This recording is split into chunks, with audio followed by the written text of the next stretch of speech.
In 2021, on the outskirts of Prague, the capital of the Czech Republic, the first tower was constructed. It was a surprise to everyone when the tower unexpectedly caught fire, leading the capital's residents to believe that the world was ending. A year later, almost the entire world lay in ruins, except for 5 towers that spread the light of kindness to those nearby. These towers of kindness were regarded as humanity's sole salvation from extinction. The tower that emerged in Seoul was no different. It became a new world for people, a place to survive. But no one was concerned with why or how the world had turned to ruins. Everyone had one goal: to reach the top of the tower without wasting any time. People attempted to climb the tower, but only those who ascended the highest were rewarded with wealth and fame. The names of the fortunate winners were inscribed at the top of the tower, like constellations. These constellations were close to uncovering the secrets of the towers and served as a beacon for future generations. Humanity awaited the constellations to illuminate the world. Thus, 36 years passed. A young man named Bako Min awoke among the corpses of his team, believing he was the sole survivor. Exhausted and despondent, Bako was on the 89th floor of the tower, unsure if this was the end. Back home, he noticed the corpse of the Platinum Monarch who had sacrificed himself for Bako, though he couldn't understand the reason, as it seemed so futile. Suddenly a hiss was heard and a snake appeared before him. The man was bewildered that despite numerous attacks, the snake was still alive. Thoughts of his fallen comrades pushed him to find inner strength and fight the snake. The enraged man sought revenge for his friends' deaths. The only visible color on his face was red. Suddenly, instead of the snake, 2 black figures appeared before him, the great wizard and the alchemist. Back home, he was confused. His vision was blurry, and he couldn't understand where the snake had gone or what had happened. He thought these 2 black figures were from another tower and attempted to attack them. In turn, the black figures mocked him, calling him a newcomer of the physical type. He didn't like this at all. Enraged, he attacked the black figures with even more fury. The great wizard, unable to tolerate it, attacked him back, wanting to subdue him. The man calmed down slightly, but questions still swirled in his mind. What kind of place was this, and what had happened to the snake? In response, the great wizard and the alchemist began to reproach him for his dying words, for thinking death was the only escape, and for deciding to make a post-mortem breakthrough only on the 89th floor. He was shocked at how these 2 figures knew everything about him and defended himself by saying all his comrades had been killed. The wizard, unable to bear it, kicked him, considering him a worthless piece of garbage. The alchemist tried to stop the wizard, insisting that everyone experiences humiliation at the moment of death. The furious wizard shouted that if the man had found the seal left by the Platinum Monarch, he could have killed the snake. Instead, the man chose to kill himself. Listening to this back home, he couldn't believe there was a real way to kill the snake and save his comrades from death. The man begged the black figures to reveal who they were, how they knew everything, and what he needed to do to defeat the snake. To restore his sight and see their faces, they poured sacred water over his eyes. A miracle happened. His eyes began to recognize silhouettes. Soon he saw 2 people before him, his past lives. During the conversation back home, he learned that he had the ability to be reborn. But with each rebirth, memories were lost, and all achievements and successes were annulled. The black figures decided to tell Benjamin about their achievements. For example, the wizard had joined the Circle Guild and received the title, the One from the Tower. And the alchemist was part of the Alchemist Guild, where the tower awarded her the title, Dynamite. However, these 2 figures were not the only past lives of back home. There were more, but only these 2 were interested in his current life.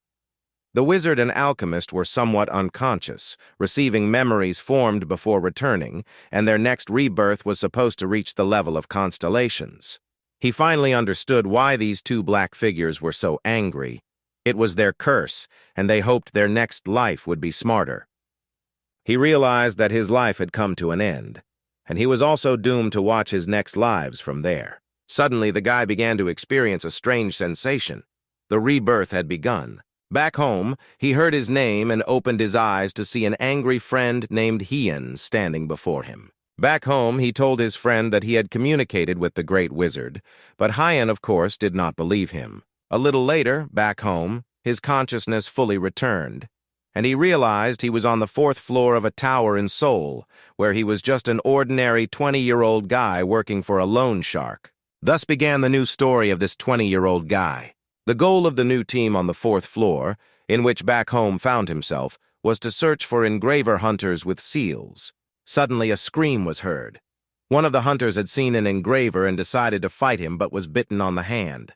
Under such circumstances, the only solution was to cut off the bitten hand, as it could no longer function anyway. The team continued searching for engravers, but Back Home and Hyun-sun were most interested in why they were looking for a specific engraver that the elder needed so much.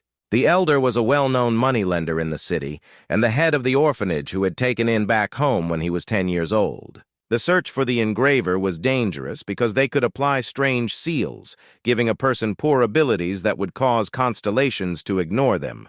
The new seal offered the skill and opportunity to start living like a hunter, through which constellations could choose and train their successors. Back Home and Hyun-sun were afraid of meeting this engraver, as more than 10 people had already suffered from him. It was in Bako's mind that his dream of becoming a hunter depended on his meeting with the engraver. Their thoughts were interrupted by his son's shout that the engraver was standing right in front of them.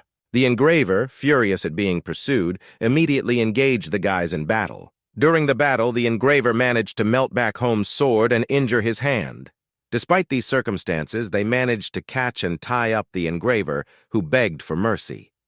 During the struggle, the engraver lost his gold coins. The coins were unusual, depicting the seal of a constellation. While Back Home and Hyun-sun were examining the coins, the engraver managed to free himself and grabbed Back Home's hand. This maneuver was intended to award Back Home with a seal of a crappy skill. At that moment, Hyun-sun struck the engraver on the head with a stone, causing him to pass out.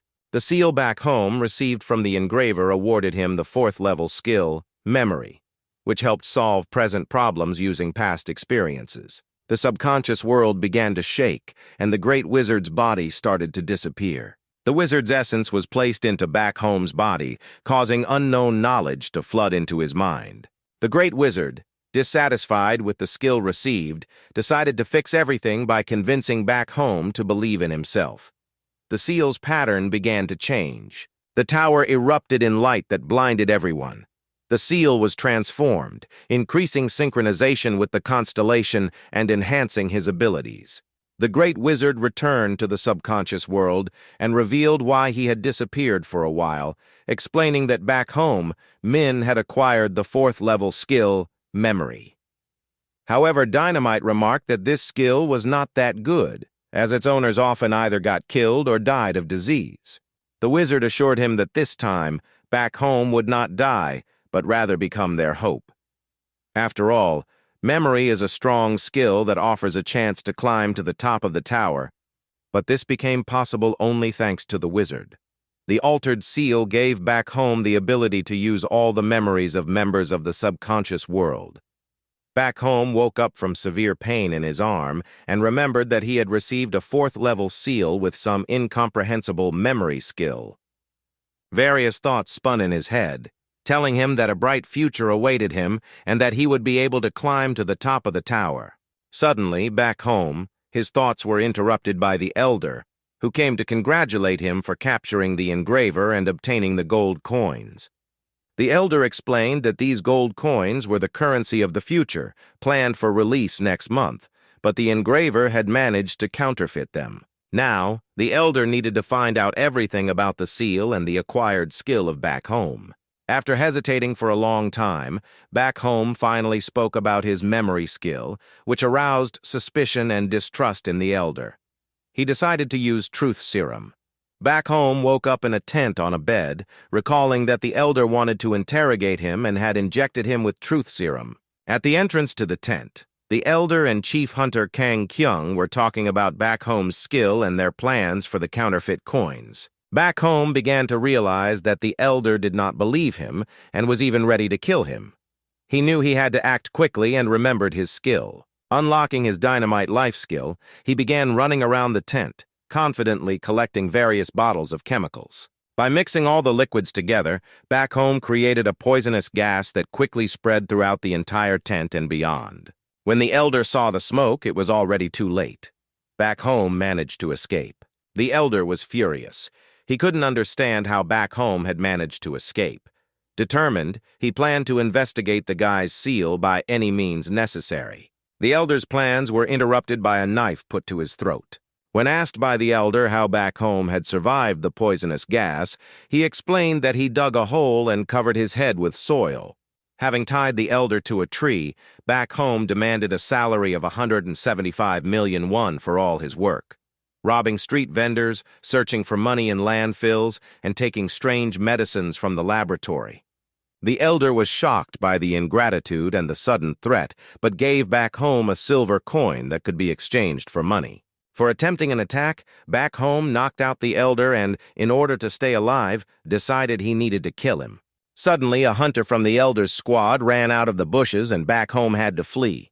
Back home noticed a wound on his leg from the hunter's arrows and decided to immediately drink the miracle remedy to avoid death. The hunter was convinced that this remedy was an antidote that wouldn't have time to act on back home, but it turned out to be a stimulant. Thanks to it, back home gained strength and attacked his opponent to kill. The trio from back home's subconscious world rejoiced at his victory and decided to channel all their strength into him so he could reach the top of the tower. The elder was furious that back home managed to escape by killing his hunter subordinate. The elder and Kang Kyung were ready to devote all their efforts to searching for back home, assuming he would hide on the 5th floor of the tower. Recovering from the fight with the hunter, back home pondered where to hide so the elder couldn't find him. To spend the night, back home found himself a cave where he uncovered the backpack stolen from the hunter. Inside the backpack were items with special abilities categorized as common, rare, relic, and superior. An oil lamp, a painless dagger, and a goblin canopy were among the items found. Back home slept well all night thanks to the goblin canopy that protected the cave entrance. The wound on his leg had almost healed with the help of Dynamite's chosen life. Out of curiosity, back home decided to fully explore his skill to see what he could do. Through Dynamite's life activation, he learned he already knew how to prepare healing potions, medicines, or ointments for wounds, as well as protection against parasites from plants and insects. Activating the nameless skill with life triggers enhanced physical abilities, particularly in combat. However, every skill comes with a price and a side effect. After killing the monster, back home's seal began to burn, revealing that the cost of his seal was overheating. It became clear to him that for the correct use of a skill, a specific goal is necessary, and emotional state affects the synchronization indicator. Checking the synchronization indicators, back home was confused, since the life of the one chosen only once had the highest percentage of similarity, indicating that the one also changed his seal at one time. Back home had originally thought his seal was useless since no constellation chose him, but the constellations, the One, the Nameless, and Dynamite, helped him everywhere, for which he thanked them. Meanwhile, in the subconscious world, the One threw a tantrum, angry that back home only used the skills of his roommates. The Nameless and Dynamite insisted that the One had the highest similarity to back home, which was why he coped so well. The One was glad to hear this and agreed with them, suggesting that for a closer connection, they needed to establish communication with back home. Communicating with back home, according to the One, is possible thanks to the memory skill. But changing the seal for such manipulation would result not just in overheating of the skin, but in its melting. The constellations decided to act, and the One got to work. For the 3rd day, back home walked to the tower, facing 3 battles with hunters sent by the Elder. The enraged hunters and the Elder couldn't believe how a simple guy could handle hunters without the necessary equipment. Unable to contain his anger, the Elder scolded senior hunter Kang Kyung for their mistakes. Such treatment violated the tower's hierarchy, leading to the Elder being demoted to the bottom floor. Back home reached the entrance of the tower and now had to climb to the 5th floor. Following him were hunters led by Kang Kyung. Suddenly, the senior hunter saw traces of parasites near the tower and immediately realized that back home hadn't climbed to the 5th floor, but had run away. Following the tracks, the hunter caught up with back home and invited him to walk with him amicably. Otherwise, he would have to kill him. But back home didn't intend to give up. He activated his life skill, Martial King. The battle commenced between the hunter and back home. The hunter's strength was so great that back home's acquired skill wasn't enough to win, so he took a stimulant. Back home's physical abilities were enhanced, but only for 5 minutes. In the subconscious world, the One reproached the martial king, insisting that the battle couldn't end with back home's death. In justification, the martial king explained that he became powerless after taking the stimulant. The new seal could bring pain to back home's hand, but there was no other choice. He had to win this battle at all costs. Back home's strength was waning, and the effect of the stimulant had ended. Back home began to suffer from lethargy, a condition marked by slowness and fatigue. This played into the hands of the senior hunter, who launched an attack and swung his weapon at back home. Fortunately, the sword struck the backpack, which burst into light from the oil lamp and pushed the hunter away. Seizing the opportunity, back home reactivated his skill with the life of the martial king to finally defeat the hunter. However, as back home's hand began to burn from the pain, he plunged the painless dagger stolen from the backpack into his hand. This allowed him to harness his power and kill Kang Kyung by stabbing him with the knife. After the successful battle, back home felt guilty in his thoughts, seeking reassurance that he wasn't to blame. His wish came true when a message arrived, stating that the constellation, the One, liked him. The constellations in the subconscious world rejoiced with joy, as the One was able to improve not only the seal, but the entire system. Simultaneously, all 3 constellations, the One, Dynamite, and Martial King, liked back home. Back home was elated by this, realizing that the constellations were watching him. Back home's wrist was burning from using the seal for too long, so he asked Mr. Dynamite for help by activating the skill. The medicine was prepared, allowing back home to rest after a hard day. The next morning, the pain in back home's hand was gone, and messages with likes from the constellations continued to pour in and out. Then back home suggested that the constellations send likes only if they answered positively to his questions. Otherwise, they should refrain from sending anything. Back home considered that he hadn't heard of such constellations before, raising the possibility that they weren't as famous. In the subconscious world, Dynamite wasn't pleased with the communication method the One had devised. However, there seemed to be no alternative, as such messages didn't allow for the transmission of more information. Back home was studying synchronization with the Martial King when he suddenly heard a strange sound. A huge mutant spider appeared before his eyes. It was the future boss of the floor, the Black Forest. Benjamin began receiving likes from the constellations, indicating they were discussing his battle with the spider. Despite his disbelief, back home activated the skill with the life of the Martial King, experiencing a similarity of 34%. The experienced similarity suggested that Benjamin would engage in battle with the mutant and instinctively know about its weak points from the Martial King's experience. Thanks to this experience, the battle ended in back home's victory. However, it wasn't the end. Another, much larger mutant spider appeared and captured back home, dragging him to its lair. Bound by webbing, back home managed to free himself using the overheating seal on his hand. In the spider's lair, all the eggs were empty, indicating that the spider had devoured its relatives to become the floor's boss. To escape, back home now had to fight the spider, armed only with spider claws and sticks as weapons. After checking the synchronization indicator with the Martial King and seeing it at 100%, back home could choose a reward for increasing the indicator. The list of rewards included equipment, skill enhancements, and memory. In the subconscious world, a dispute erupted between the constellations. Each had their own opinion about which reward back home should choose. Back home chose equipment. The constellation equipment of excellent quality that back home chose had unimaginable properties and could only be obtained after the death of the constellation or through inheritance. The One was furious with back home's choice. He hadn't expected the guy to choose equipment among all that was offered. After examining the spider's lair, back home found his dagger and decided to use it to kill the spider before it finished molting. However, the mutant spider finished molting and attacked back home. Without being confused and recalling the previous fight with the spider, back home decided to aim at a familiar weak point.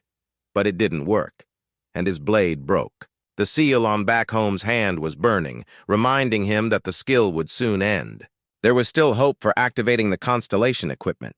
The equipment was activated, and now in Back Home's hands was an excellent blade, blazing with fire, the master of 10,000 swords. With it, Back Home managed to kill the spider boss. After the victory, all Back Home had to do was collect the loot, a piece of gold. The purpose of the gold was to change the seal, which could only be found in the parasites within the tower. Gold formed inside the parasites like kidney stones. Activating his dynamite life skill, Ho Ming decided to deal with the spider's body. A rare shadow kidney stone was found in the spider's body, worth about 400 million won. Ho Ming was immensely happy about this find, feeling like a rich man being on the lower floors of the tower. He decided to sell this stone, but first planned to sever ties with the elder by killing him. After traveling for half a month, Ho Ming finally reached the first floor of the tower in Seoul. What surprised Back Home the most was the absence of elevators in the tower and the presence of numerous hunters. Spotting a little beggar boy, Back Home decided to find out from him everything about the elder's whereabouts and, in gratitude, give him a silver coin. With the information received, Back Home found his friend Hyung-soon, who was now subordinate to the elder. Hyung-soon told his friend that there were many hunters on this floor since the Platinum Monarch had blocked all the elevators for security reasons. Rumors circulated that on the 14th floor of the tower, there was a beast that brought misfortune. The Platinum Monarch was the ruler of the Seoul Tower, controlling the entrances and exits. Johnson was surprised that Back Home managed to disfigure the elder's face and kill the elder hunter himself. He was interested in what skill his friend had. Then Back Home stated that he was not going to stop there but intended to kill the elder. Johnson couldn't believe what he heard because after killing the elder, Back Home would have to contend with both the other legs and the Platinum Monarch. However, Hyun-soon proposed a different plan of action, not to kill the elder, but to rob him. According to Hyun-soon, the elder had a safe in a secret room where a ledger with loans and a gold bar were kept. Hyun-soon suggested throwing the elder out onto the street, making him homeless so that his enemies would collect his debts. After considering the pros and cons, Ho Ming decided to listen to his friend's plan. Hyun-soon revealed that the real reason the Platinum Monarch blocked the elevators was to prevent the engraver, once pursued by the guys, from escaping. It was he who stole the design of the new currency. The elder wanted to buy back the coins, so the monarch closed the entire tower just to find this engraver. Johnson's plan was to frame the elder using a stolen gold coin, spreading a rumor about the appearance of a currency with a new design. Then the monarch would immediately appear in the city. After thinking for a while, Ming decided that if they forced the Platinum Monarch to act, then neither the elder nor the spider would care about him, and he agreed to join forces with his friend Hyun-soon. The friends agreed to discuss the action plan in more detail later. Meanwhile, Ho Ming decided to venture into the city to visit a drug den. His purpose in visiting the drug den was to sell the available items. Ho Ming didn't need money. He wanted to exchange his items for a knife. The seller showcased his entire range of knives. Ho Ming carefully examined and categorized the knives into two sides, impressing the seller with his good taste. Among all the knives, there was one rare screaming knife that emitted a sharp scream with each swing. However, Ho Ming decided to purchase all the inferior knives and take the remaining amount in money. The seller didn't like this idea and offered to give him the rare knife instead of money. Ho Ming agreed to this proposition. At the appointed time, Ho Ming arrived to meet his friend. However, the elder and the hunters were waiting for him, along with Young's son. Ho Ming sensed that something might have gone wrong. Now he had lost his only friend. The elder proposed that Ho Ming work for him for 20 years as a display of virtue. But Ho Ming clarified that stealing the safe was just an alternative plan. His ultimate goal was to kill the elder. Inspired, Ho Ming declared his readiness to take on the Spider, the Godless Paladins, and even the Platinum Monarch. This confident declaration amused the hunters. They found Ho Ming to be overly self-assured. The elder grew tired of this talk of killing and ordered Ho Ming's hand to be severed. Activating the Master of 10,000 Swords skill, Ho Ming engaged in battle with the hunters. The sound of the screaming knife he wielded deafened the hunters, causing blood to trickle from their ears and the office to darken. But, as expected, the sword immediately broke. Ho Ming then activated the Martial King life skill, and the true carnage began. Using the knives purchased from the drug den, Ho Ming systematically eliminated the hunters one by one. Ho Ming's body, attuned to the martial king's prowess, could sense the fear emanating from his enemies. Despite the hunters' utilization of their skills, they failed to apprehend or dispatch Ho Ming. Instead, he eliminated everyone except the elder and Hyun Soo, who managed to escape. The constellations in the subconscious world were incredulous at the swiftness with which Ho Ming dispatched so many adversaries. The constellations recalled that a new challenge would soon confront Ho Ming after dispatching the elder, the appearance of a certain troublesome woman. Ho Ming discovered the elder wounded at the hands of Hyun Soo. To spare his life, the elder offered Ho Ming 2 gold bars and the chance to participate in a grandiose plan involving the spider, which would encompass the entire tower. Ho Ming could become one of the spider's legs.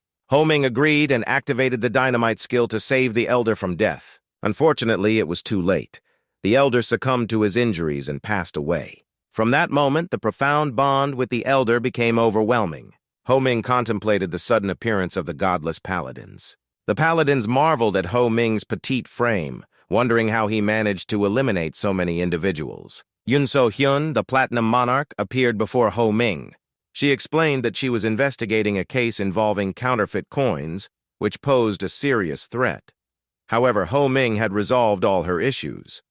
Following the elder's demise, the spider chose to remain on the sidelines, enabling the Platinum Monarch to confiscate the illicitly earned money. While grateful to Ho Ming, the Platinum Monarch couldn't spare him from the death penalty for the deaths of 8 individuals. She presented him with a choice: either face trial and execution, or assume the role of the monarch's personal hunter. Ho Ming's decision was clear, even though he recognized that his life was now entirely under the control of the Platinum Monarch. Seeking guidance, he turned to the stars, and the Martial King constellation provided him with an answer in the form of light. In addition to offering Ho Ming housing within the ruler's castle and a discount on seal enhancements, the Platinum Monarch also pledged a monthly stipend for his services as a hunter. Ho Ming agreed without hesitation. In the realm of the subconscious, the constellations deliberated on their encounters with the Platinum Monarch and speculated on the reception awaiting them upon their return. Thanks to his expertise in alchemy and his affiliation with the guild, Dynamite managed to evade this grim fate. Being the sole recipient of a valuable skill, he swiftly exacted revenge without relying on the Platinum Monarch. Others back home, who failed to demonstrate their value, were either disregarded or met with the monarch's lethal judgment. A monarch is someone who assigns value to people and exploits them at will. The Martial King constellation felt that encountering the monarch was a stroke of misfortune unique to him. He clashed with the monarch due to her callous demeanor, noting her selfless sacrifice to save the bellicose king, prioritizing his life over her own. Therefore, the Martial King constellation was the only one who appreciated this aspect of her character. Waking up in a luxurious room within the palace, he found himself face to face with the woman who had accompanied the monarch the previous day. The woman introduced herself as Executioner Doll. Dubbed Executioner Doll, the woman earned her name for her mechanical precision in decapitating criminals, a role she assumed upon the monarch's ascension to power. Her reputation was built on her unrelenting approach towards lawbreakers. Back home in disbelief, he found himself face to face with the same Executioner Doll who had rescued 3 children at a crime scene. She embodies the duality of a hunter, bridging the gap between constellations and ordinary folk, thus earning the title of a hero. Back home became impassioned, recounting the Executioner Doll's numerous feats, from battling beasts alone to thwarting attempts to poison water supplies. In response, the doll reminded him of his own achievements, notably his single-handed defeat of the Elder and his followers.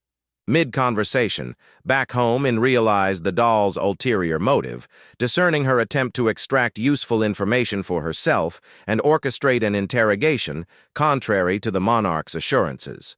Despite being designated the ruler's hunter, the doll asserted that no one, not even the monarch, could exempt him from interrogation. This implied that the godless paladins operated outside the confines of tower regulations, capable of carrying out extrajudicial punishment and retaliation. Initiating the interrogation, the doll queried whether Ho Ming had ventured into the security perimeter surrounding the tower. Beck's response was negative. The subsequent inquiry aimed to uncover how an ostensibly flawed seal, showing no signs of enhancement, enabled him to dispatch numerous adversaries. Ming mentioned that he received assistance from constellations like dynamite, which, perhaps by sheer coincidence, propelled him to unimaginable heights in his endeavors at home. The doll responded that such a scenario could occur if Beck were deemed the prophet. Beck, the youngest constellation to ascend among the active constellations, swiftly rose to prominence. Alternatively, Beck became a parasite within the tower, enabling his execution despite his role as the ruler's hunter. His humanity could only be proven by his seal, which would vanish if he were indeed a parasite. They opted to continue the interrogation within the monarch building. Meanwhile, the monarch was preoccupied with matters of justice and execution. She carried out the execution for 1 count of attempted murder and 3 counts of assault. Kim Lee-bin was executed for arson and murder.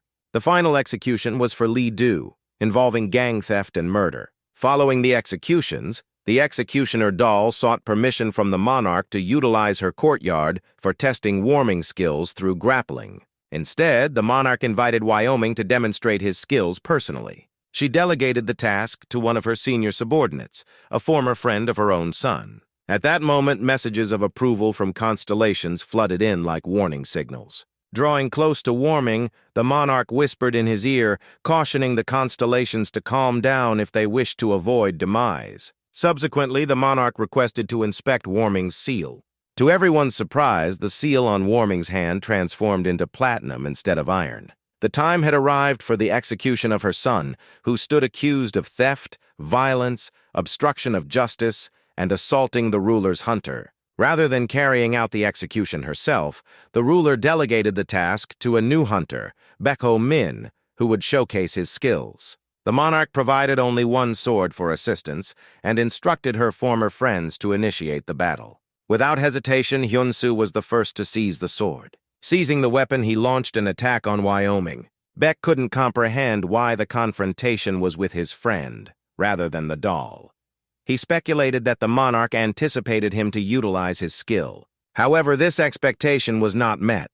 Beck resolved to engage in combat on his own turf. Seizing Hyun-soo, he urged him to flee or face certain death at the hands of the monarch. Though the friend consented, at the crucial moment he betrayed Home, launching an attack. Another act of betrayal by Hyun-soo further incensed Home, leading to his demise. The monarch expressed satisfaction with the outcome of the battle. According to the monarch, a crucial trait for a hunter is swift and resolute determination, a quality Home undoubtedly demonstrated. Congratulating Home on his successful mission and his new status as the ruler's hunter, the monarch bestowed upon him a platinum coin. However, she remained puzzled by Warming's motive for concealing his skill. Sensing the touch of the monarch's hands, Warming realized he had never experienced such gentleness in the subconscious realm. The constellations pondered the reason behind the monarch's unusual behavior, speculating that she might have fallen in love. However, the memory of how many individuals perished because of her actions cast a shadow over such assumptions. The constellations were perplexed, wondering about the monarch's intentions and her interaction with Home's seal. They speculated that the monarch might be aware of their existence, especially since the name Dynamite had been mentioned in her presence. At that moment, the monarch inquired further about the Dynamite constellation, probing Home for details. The discussion also touched upon Beck's seal, noting that its composition, not being gold, could pose a threat to the body.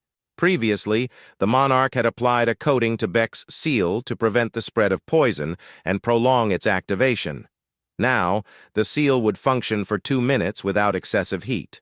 Home considered the monarch to be his savior, but also instilled fear in him. In exchange for divulging information about the Dynamite constellation, the monarch promised to enhance Home's seal. Home, naturally, disclosed everything he knew.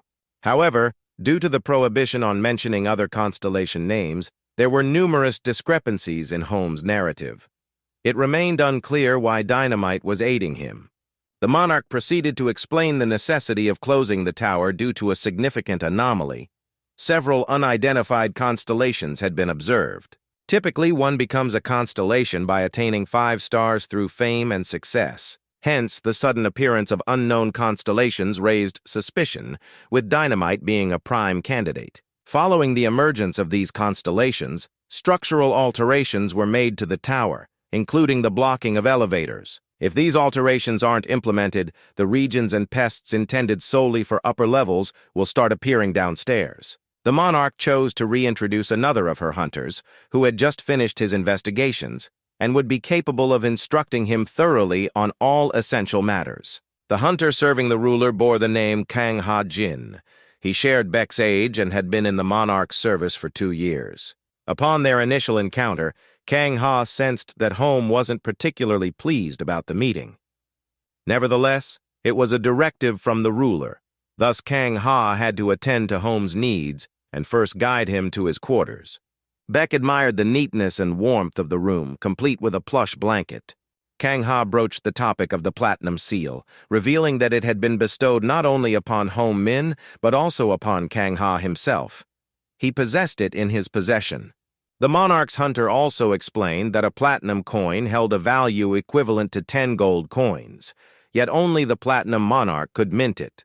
Platinum was reserved solely for symbolic purposes, hence its value exceeded that of gold. It took 3 platinum coins to seal Ming entirely, with an additional coin allocated for purchasing medicine to aid in his recovery. Should Baek cease to serve as the ruler's hunter for any reason, the monarch would exchange all his bodily organs for platinum. Through this narrative, Kang Ha sought to convey to Home the futility of concealing one's abilities, emphasizing the necessity of demonstrating one's worth. Kang Ha would monitor Home round the clock, residing in the same quarters and compiling a comprehensive personality report. In the subconscious realm, the constellations debated another encounter with Kang. Some regarded him as a dependable ally, while others viewed him as a lackey and a deviant. Primarily, the constellations fretted over unprecedented structural shifts. Gazing skyward, they witnessed the celestial patterns transforming due to rebirth. Though the constellations vanished from sight, their stars endured. It came as no surprise that people were bewildered, witnessing constellations that no longer existed. These comprised the 8 stars of dynamism, and there, the 7 stars of the martial king. This denoted the star emblem of the esteemed wizard. The constellations were aware that Home would face formidable challenges, as the monarch would rigorously test him until he proved his mettle. Kang Ha aimed to undermine him, while the doll eagerly awaited an opportunity to dispatch him. Kang Ha briefed Home. In their action plan, he and his mentor had already traversed 4 tower floors, now primed for elevator access. Their next endeavor? Exploring the tower's 5th floor. Home was apprehensive about this scheme, recognizing the absence of a return route from the 5th floor until reaching the 10th, compounded by the unwelcome presence of Kang Ha. As they approached the cavern, Kang Ha revealed a clandestine elevator leading to the 7th floor. Boarding the elevator car, they embarked on an unknown trajectory, the elevator's unique trait. Kang Ha reassured Baek, noting the elevator's prior use without incident, attributing any mishap to the ongoing structural alterations they encountered. Then, the telltale sign, the elevator car's rails lay in ruins. From this juncture, the hunters commenced their exploration. Abruptly, a commotion ensued as they encountered a horde of cockroaches. They had no alternative but to initiate extermination. Upon eliminating the parasites, Kang Ha queried why Baek hadn't utilized his skill. Home offered the excuse that his seal was overheating, risking injury to his hand. Kang Ha frowned upon this response, reproaching Home for his negligence. He recounted how everyone except his mentor had perished a year later due to similar negligence. In 2 years, he had buried over 5 fellow hunters. One fell victim to a parasite, while another was consumed because he couldn't bring himself to kill a comrade turned parasite. Yet Kang Ha's tales failed to sway Home. He remained adamant about the necessity of discretion regarding his abilities and discussions about the constellations. It was imperative for the constellations that their existence remained clandestine. Dynamite speculated that if Home divulged his memories, it would expose the truth of his rebirth to all. The monarch might disapprove, potentially leading to Baek's demise or an attempt to usurp his skill. Home resented being compelled to wield his skill. Kang Ha harbored hopes that Beck would voluntarily sever ties with the ruler, even willing to discharge his debt on his behalf. Displeased with such notions, Home attacked his mentor, resulting in a skirmish. Ensnared by the pursuit of victory, both hunters tumbled off a cliff. They plummeted to the tower's ground floor, the foundation shrouded in darkness where light could not penetrate. Landing amidst the tower's foundational depths, the two found themselves in a precarious situation. This foundational layer, akin to a basement dungeon, harbored zones untouched by light.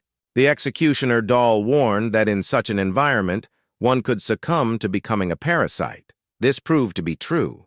If the hunters failed to escape, they would undergo a transformation into parasites, as their skin had already begun to exhibit changes. Within the subconscious realm, the constellations regarded the foundational level as a site for trials. Once, the great wizard had ventured there in search of remnants of past constellations, likening the foundation to the tower's annual rings.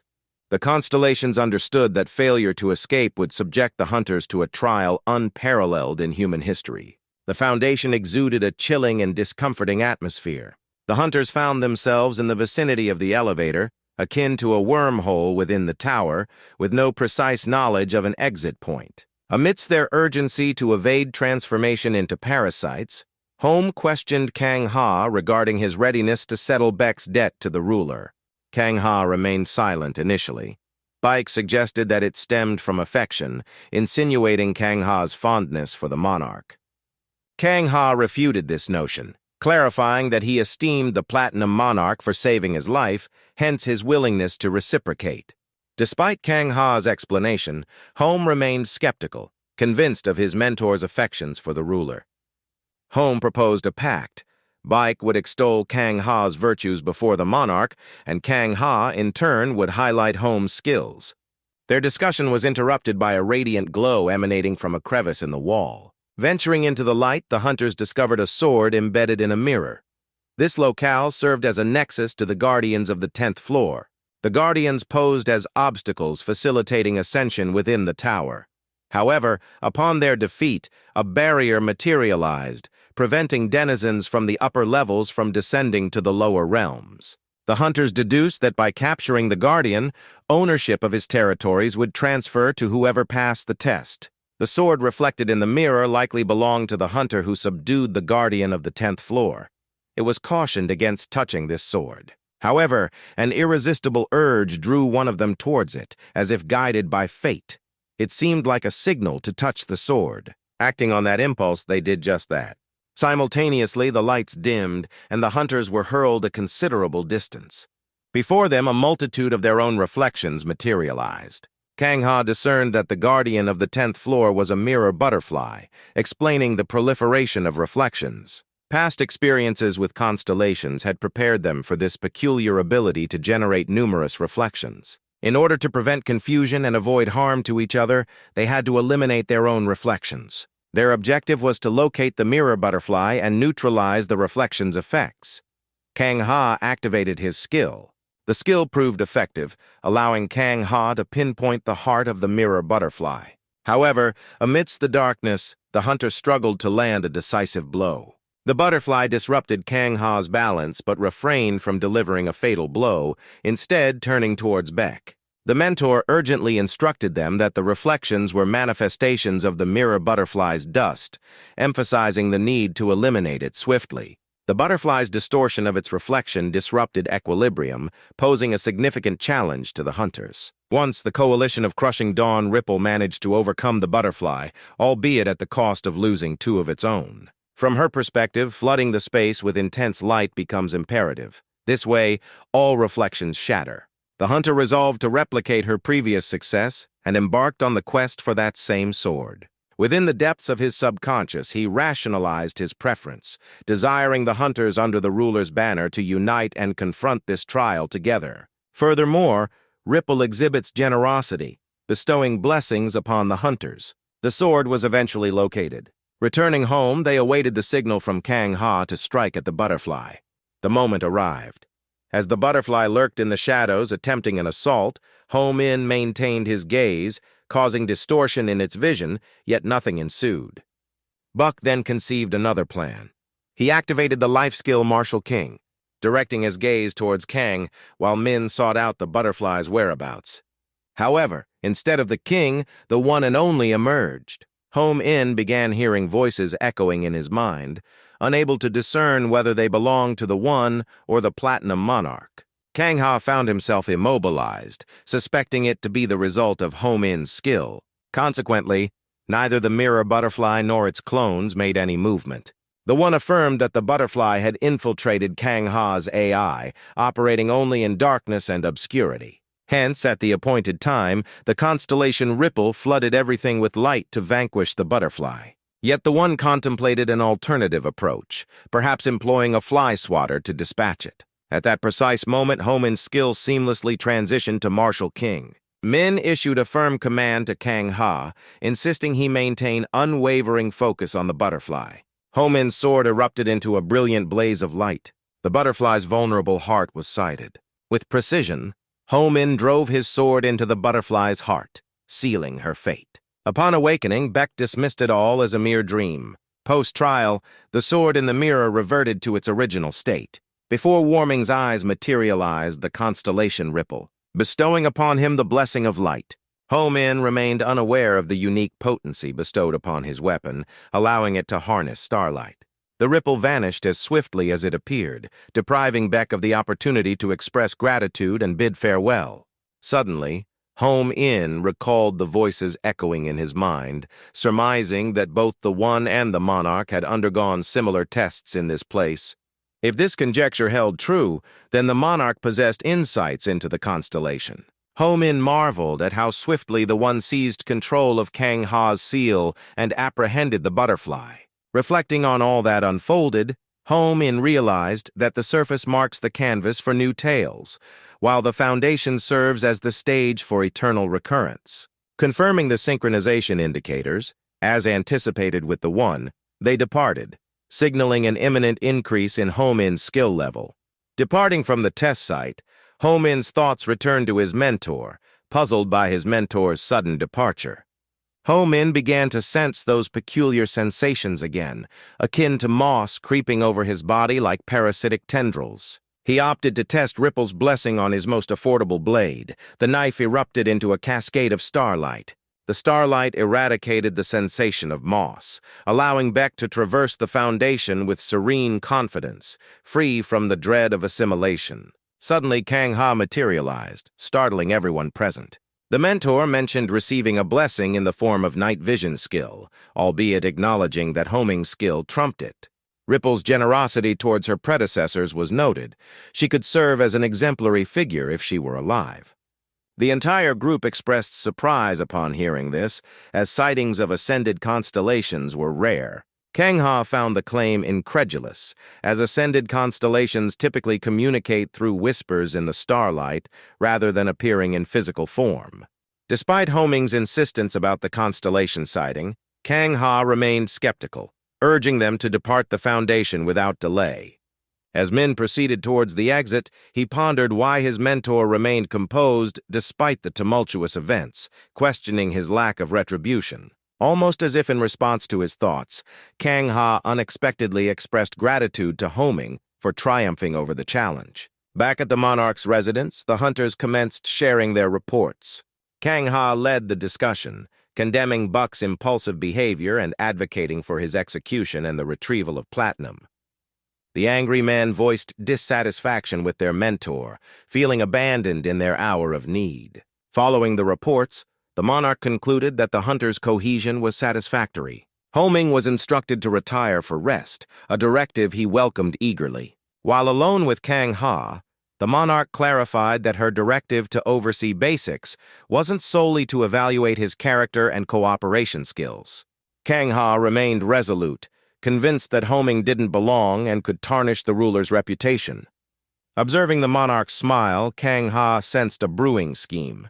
Clues from Kang-Ha's mentor, aiming for the 20th floor, hinted at the tower's structural alterations and decline being attributed to the descending constellations, possibly heralding the emergence of potent parasites. The monarch mandated informing the guildmaster about this development. Kang-Ha also noted the discovery of Ripple constellation traces. The ruler wished to maintain the constellation's positions aloft to prevent exacerbating the situation below with their disdain. Returning to the discussion of homing, the elder hunter expressed surprise at his prowess, suggesting he could become stronger with a worthy mentor. The monarch asserted that Baek's potency stemmed from constellation support during the trial. Kang Ha couldn't grasp the significance of these constellations, given their faint traces. The ruler deemed the appearance of the large hole men, aided by enigmatic constellations and the tower's decay, as more than mere chance, charging Kang Ha with addressing the issue. Kang Ha regretted lacking the courage to disclose to the ruler Homing's ability to manipulate his seal. Meanwhile, Homing indulged in a hot shower, admiring his healed body, free from all wounds. A knock interrupted his solitude. Before him stood the monarch, arriving to reward him for completing his task. She observed Min's rough hands and lack of care for his seal, emphasizing the importance of maintaining it to enhance skill effectiveness. Recognizing the seal's steel composition necessitated manual restoration, she bestowed upon him a platinum coin. Baek hesitated to accept such a valuable reward, aware of its worth. The monarch reassured him, framing it as reinforcement for neglecting his physical well-being. If Homing had allowed the ruler to explore his seal, greater enhancements could have been accessed by reaching agreements with his constellations. Despite the enticing offer, Baek balked at the idea of his seal being dismantled without consent. The ruler emphasized their shared goal of ascending the tower for humanity's sake, praising Baek's talent and expressing a desire to aid his development through understanding his abilities and limitations. Inwardly, Homing contemplated agreeing to the ruler's proposal, seeing an opportunity to refine his skills under the city's most influential figure. Continuing her persuasion, the monarch appealed for Homing's allegiance, citing her need for trustworthy individuals. Acknowledging his difficulty in trusting others, Homing confessed his hesitancy. Surprised by his admission, the monarch proposed earning his trust through a romantic relationship. Shock rippled through everyone, including Homing and his constellations, at the unexpected proposition. In the subconscious world, upon hearing the news, the constellations split into two camps. Dynamite believed this was a sign of new hope. The only one against this was aware of the monarch's nature and anticipated trouble from her. Back home, it was hard to believe that he would be meeting with the ruler herself. He was nervous about the upcoming date with her. He needed advice, so he turned to the executioner doll. As a knight, the doll had to suppress unnecessary emotions, so she compensated by reading romantic stories and became an expert in love relationships. She agreed to help Baek, starting with choosing an outfit for the date. After trying on several looks in the store, they settled on the most ordinary one, at the checkout. It turned out he had no money, so the doll had to pay for it.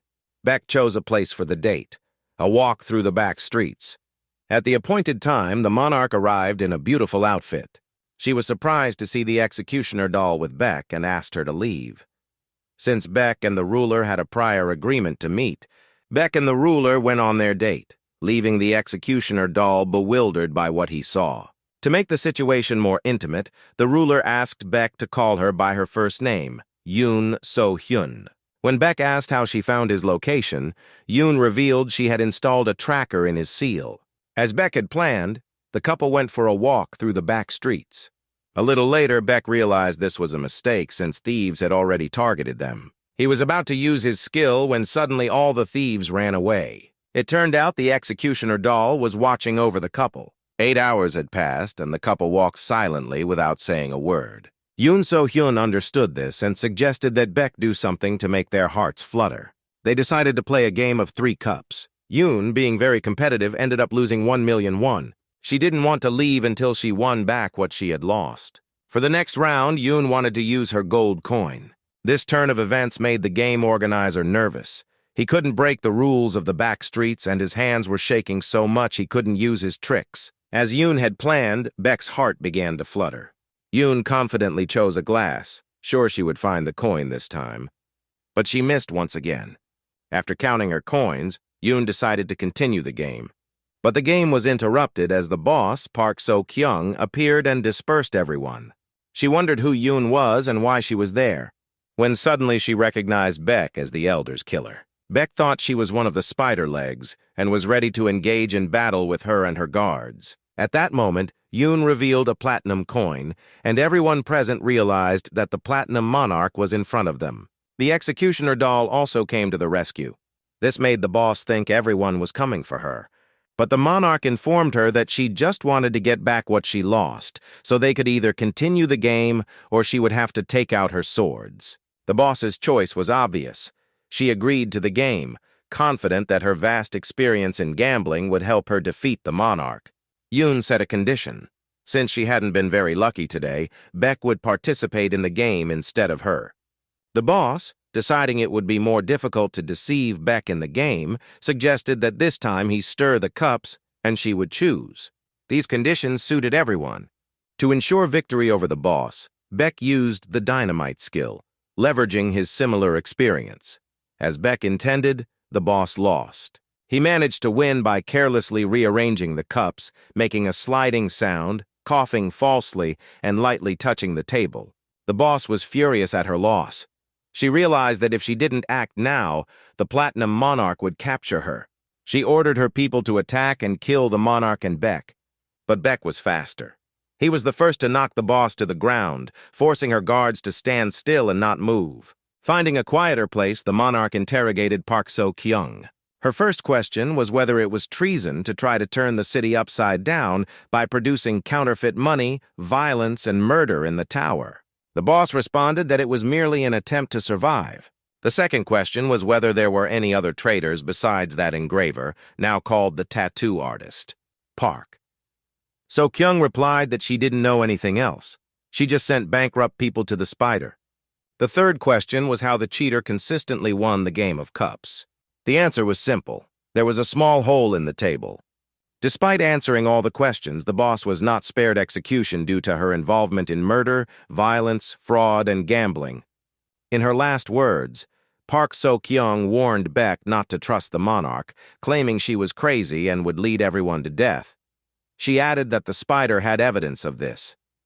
Park So-kyung was executed, and Beck pondered her words, wondering if the city was indeed embroiled in a great conspiracy. Gazing at the stars, the monarch wondered if Wang Ming had enjoyed the date. Upon receiving an affirmative answer, she began planning the second one. Sitting on the bed, Beck thought about how to tell Kang Ho about his date with the monarch and that she liked him. Still unable to gather his strength, Beck could only ask about their upcoming mission. Kang Ho said he had received a report that a high-level parasite had appeared on the 10th floor, and they were tasked with finding out whether it was related to structural changes. Beck was dissatisfied that they would have to work together again, and that the monarch never revoked the order to monitor Kang Ho on him.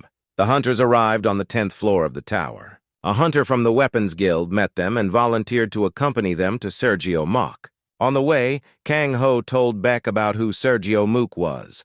Mook is the founder of the Hunters Association, currently owns a weapons guild, and is a hero who protects people from parasites. For a long time, there was an organization called the Church of Eternity, which wielded a huge and evil influence. Its leader was known as the Ruler. Only one ruler had the right to speak to the tower. The constellations, while conquering the tower, ignored the city's state, and the people's complaints were quelled by the leader's cruelty. But one day, a 17-year-old girl appeared who wanted to become the ruler. This caused discontent among the residents, and a civil war began. Out of fear of losing profit, the Alchemy Guild came to the girl's defense. The church leader, possessing the power to heal incurable diseases, revived his dead followers. And the girl ruler commanded the Alchemy Guild to attack. Thus began the Blue-White War. Even in this situation, the Church of Eternity retained its power, with the Hunters and Paladins associations coming to its defense. It seemed that the Church of Eternity had won. But then the constellation Sergio Mook, the founder of the Hunters Association, returned from the tower. Refusing the position of leader, he dedicated all his strength to conquering the tower. Upon returning from the tower, he chose the girl as the new ruler. He was also supported by the new constellation prophet. The war was bloody and resulted in heavy losses. The executioner doll appeared with the severed heads of the leader of the paladins and church employees, turning the paladins into godless warriors. The Church of Eternity disintegrated and a new ruler took over. The Hunters Association split, with its members joining different guilds. The Executioner Doll ended the Civil War. The Platinum Monarch became the ruler, and Gale Mook fled the city to avoid an uprising. Kang Ho then explained the concept of the tower, which is divided into 10 floors. The base of the first staircase is a buried ruin in the forest above it. The base of the second staircase is the battlefield. In the subconscious world, the constellations recalled their feelings from the second staircase. Gale thought this place was the worst. Upon meeting Gale, Mook immediately asked Kang Ho what was going on, why the elevator was closed, and why unknown constellations were leaving their places. Kang Ho assured him that everything was fine in the city, but mentioned that a high-level parasite had been found. It was true that the parasite was found on the 11th floor. Although Gale Mook could have handled it himself, he decided to report to the ruler first. When Gale Mook noticed Beck, he predicted that, as the ruler's hunter, Beck would soon die. Kang Ho asked for permission from Gale Mook to observe the behavior of the high-level species, citing structural changes in the tower as the reason. Kang Ho also mentioned that one of the structural changes is related to the foundation. When the Ripple constellation passed its test with the mirror butterfly, thanks to the celestial observing tree, it became known that Ripple was one of the constellations that began to move, causing its structures to also move.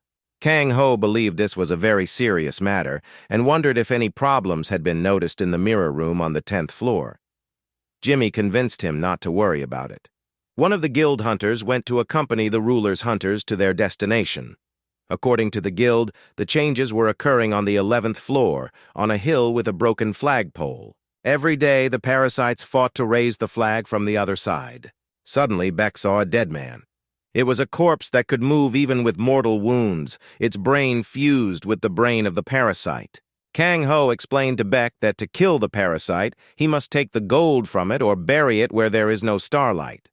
A large number of parasites on the second staircase were people. The guild hunter stated that 3 main hunters and 20 soldiers were sent to the scene of the changes, and he didn't understand why the ruler decided to send 2 more hunters. Something strange was happening, and Kang Ho told Beck to prepare for a fight. A whole horde of dead men with weapons appeared before them. The battle began. To kill a dead person, it wasn't enough to simply cut off their head. It was necessary to cut in the area of the heart and retrieve the gold. Beck realized that the strength of the dead was much higher than those on the first floor. Kang Ho didn't like that Beck fought aggressively and wasted his strength. While Beck was fighting one enemy, Kang Ho had already killed 5. From the side, Beck assessed how his mentor was fighting and realized that it was necessary to take the correct position and rotate the knife when striking. Beck decided to try the same and activated his Martial King skill, and things went much better and faster. Kang Ho was angry that the constellations were helping Beck again. In the subconscious world, the Martial King said that the technique Beck used was taught to him by Kang Hye-jin himself. Seeing all this, the one and only concluded that Beck was still fighting the dead for a very long time. It would be faster if they called the magician. Dynamite supported this idea and concluded that it would be beneficial if the alchemist also helped. The warlike king did not like this. In his opinion, they could do without the alchemist. Hearing this, the one told a story about someone who once said the same words about the alchemist. When the alchemist heard this, he became very angry and decided to show how important he was in the tower. 6 months after he began to act, he completely cleared the 11th to 13th floors of parasites. After that, if a hunter died there, he did not turn into a parasite but received his first star. What he heard amazed the Martial King because it was not just dynamite skill, but the level of distortion of the tower's structure itself. Dynamite was embarrassed. Thanks to the alchemist's skill, a huge number of medicines were created for the Platinum Monarch. However, one individual chose to add a note of caution to these kind words. In his view, the monarch assigned dynamite to the simplest tasks out of fear that if his skills were misused, the tower and the city could be destroyed. He also suggested ending the conversation, pointing out that they had a new goal to focus on, ensuring that everyone would dominate the tower. Eventually, all the enemies were defeated. The guild master was gravely injured in the battle. Before dying, he tried to convey a message to Gil Mok, But he didn't have the chance because Homing drove a sword into him, believing he could become a threat. When the hunters reached the 11th floor of the tower, it was already too late. The Weapon Guild hunters had been killed, their hearts cut out. Suddenly they heard someone scream and rush towards the sound. The girl was in despair at the sight of so many dead bodies. The hunters arrived just in time to save her. As it turned out, this girl was a student of the Weapon Hunters Guild named Uaa Yule, who had been training on the 2nd level. Frightened, she reported that her comrades were dead, one of the masters was injured, and the other was missing. The Weapon Guild hunters shouted at her to speak clearly instead of mumbling. Homans defended the frightened girl. After calming the weapon hunter, he asked the student if there were any other survivors. It was revealed that out of the 23 hunters, 7 were dead, 9 were wounded, and 5 were missing. The student was the only one completely unharmed. The hunter praised her for treating all the wounded in the tent. The injured foreman, Kong Min, reported that upon descending the hill, they encountered an undead centipede, which should only have been on the 18th floor, and saw numerous dead bodies. Kang decided to question the student, who was reluctant to respond, and revealed that the undead centipede had made them an offer. Kang Ha demanded that the student tell them everything, as they were ruler's hunters. The student was shocked because the centipede had promised them life in exchange for delivering the ruler's hunters. Then, a large number of the dead arrived. The student was sent to the tent to tend to the vice-captains. The dead demanded that Baik Ho's men be handed over to them, promising that everyone else would be spared. The guild hunter had no reason to believe them, to which the dead replied that they were blessed by the Dark Ghost constellation. Kang Ha remained skeptical because the Dark Ghost was a 5-star constellation, and failing to keep his promise would result in losing stars, which he wouldn't risk. The mentor was determined not to retreat, so he decided to fight. The student returned and reported that the foreman had killed himself upon learning that the centipede had surrounded them. Threatening with a knife, she proposed surrendering men so that everyone else could survive. Kang Ha knocked the knife out of her hands and threw her to the ground. In agreement with the student, the guild hunter attacked Kang Ha and wounded him. Kang Ha successfully brought the hunter to the ground, endeavoring to convey that their plan was futile. Kang Ha appealed to anyone harboring intentions to provide sanctuary to the deceased, cautioning that Beck served as the ruler's hunter, risking implicating them all in treason. Having absorbed all of this information, Ming resolved to venture alone and eliminate these creatures. Kang Ha seethed at this decision, unsure of what to convey to the ruler. Upon departure, Beck opted to unburden himself and confessed to having a rendezvous with the monarch. Activating the 10,000 Swordmaster skill, Beck launched an attack on the undead with his blade. Unfortunately, this endeavor bore no fruit as the undead retaliated, seizing him. Beck found himself ensnared, hoping for a solution. In this dire circumstance, Beck's only recourse was to seek aid from the constellations. Fortunately, Dynamite recently came to the rescue. By honing his skills, Beck elevated his synchronization with the Dynamite constellation to the 2nd level. As a token of gratitude, he opted for the skill mini-laboratory. Throughout human history, the body served as the earliest laboratory. Human bodies were utilized as instruments for research, particularly in the identification of poisons and drugs. Dynamite's mini-lab heightened this ability, making it more instinctive. Beck swiftly leaped onto the undead foe, extracting a mushroom from its eye. Consuming the mushroom, Beck aimed for the mini-laboratory to analyze it and initiate synthesis of the corresponding vaccine ingredient. Subsequently, Beck commenced biting the undead, thereby disseminating the poison. The tactic proved successful. Suddenly, Warmonger spotted a flag indicating the presence of the main adversary. Kang Ha arrived just in time, hurling 2 swords to Beck's aid. The mentor also activated his skill, causing the undead to slow their movements. At his peak performance, Beck unleashed the 10,000 Swordmaster skill. Dispatching the undead became more manageable, but Kang Ha's skill was waning, prompting him to urge his comrades to swiftly deal with the undead.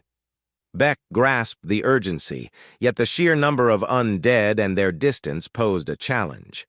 Conveniently, reinforcements arrived with their comrades to aid the hunters. With Kang Ha's skill concluded, the undead resumed their previous pace. In a bold move, Beck decided to take a leap of faith and vault over the undead to reach the undead. His gamble paid off as he successfully dispatched the undead in their entirety. Ming expressed gratitude to his constellations for their assistance. Observing Kang Ha, Ming recalled the ruler's words. The ruler had remarked that a good hunter is both simple-minded and lucky, qualities Kang Ha couldn't embody. Instead, he would endure over time.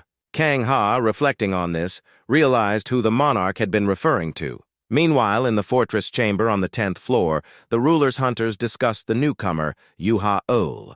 Trained by the Gale monk himself and blessed by the constellation, she remained unscathed in battle.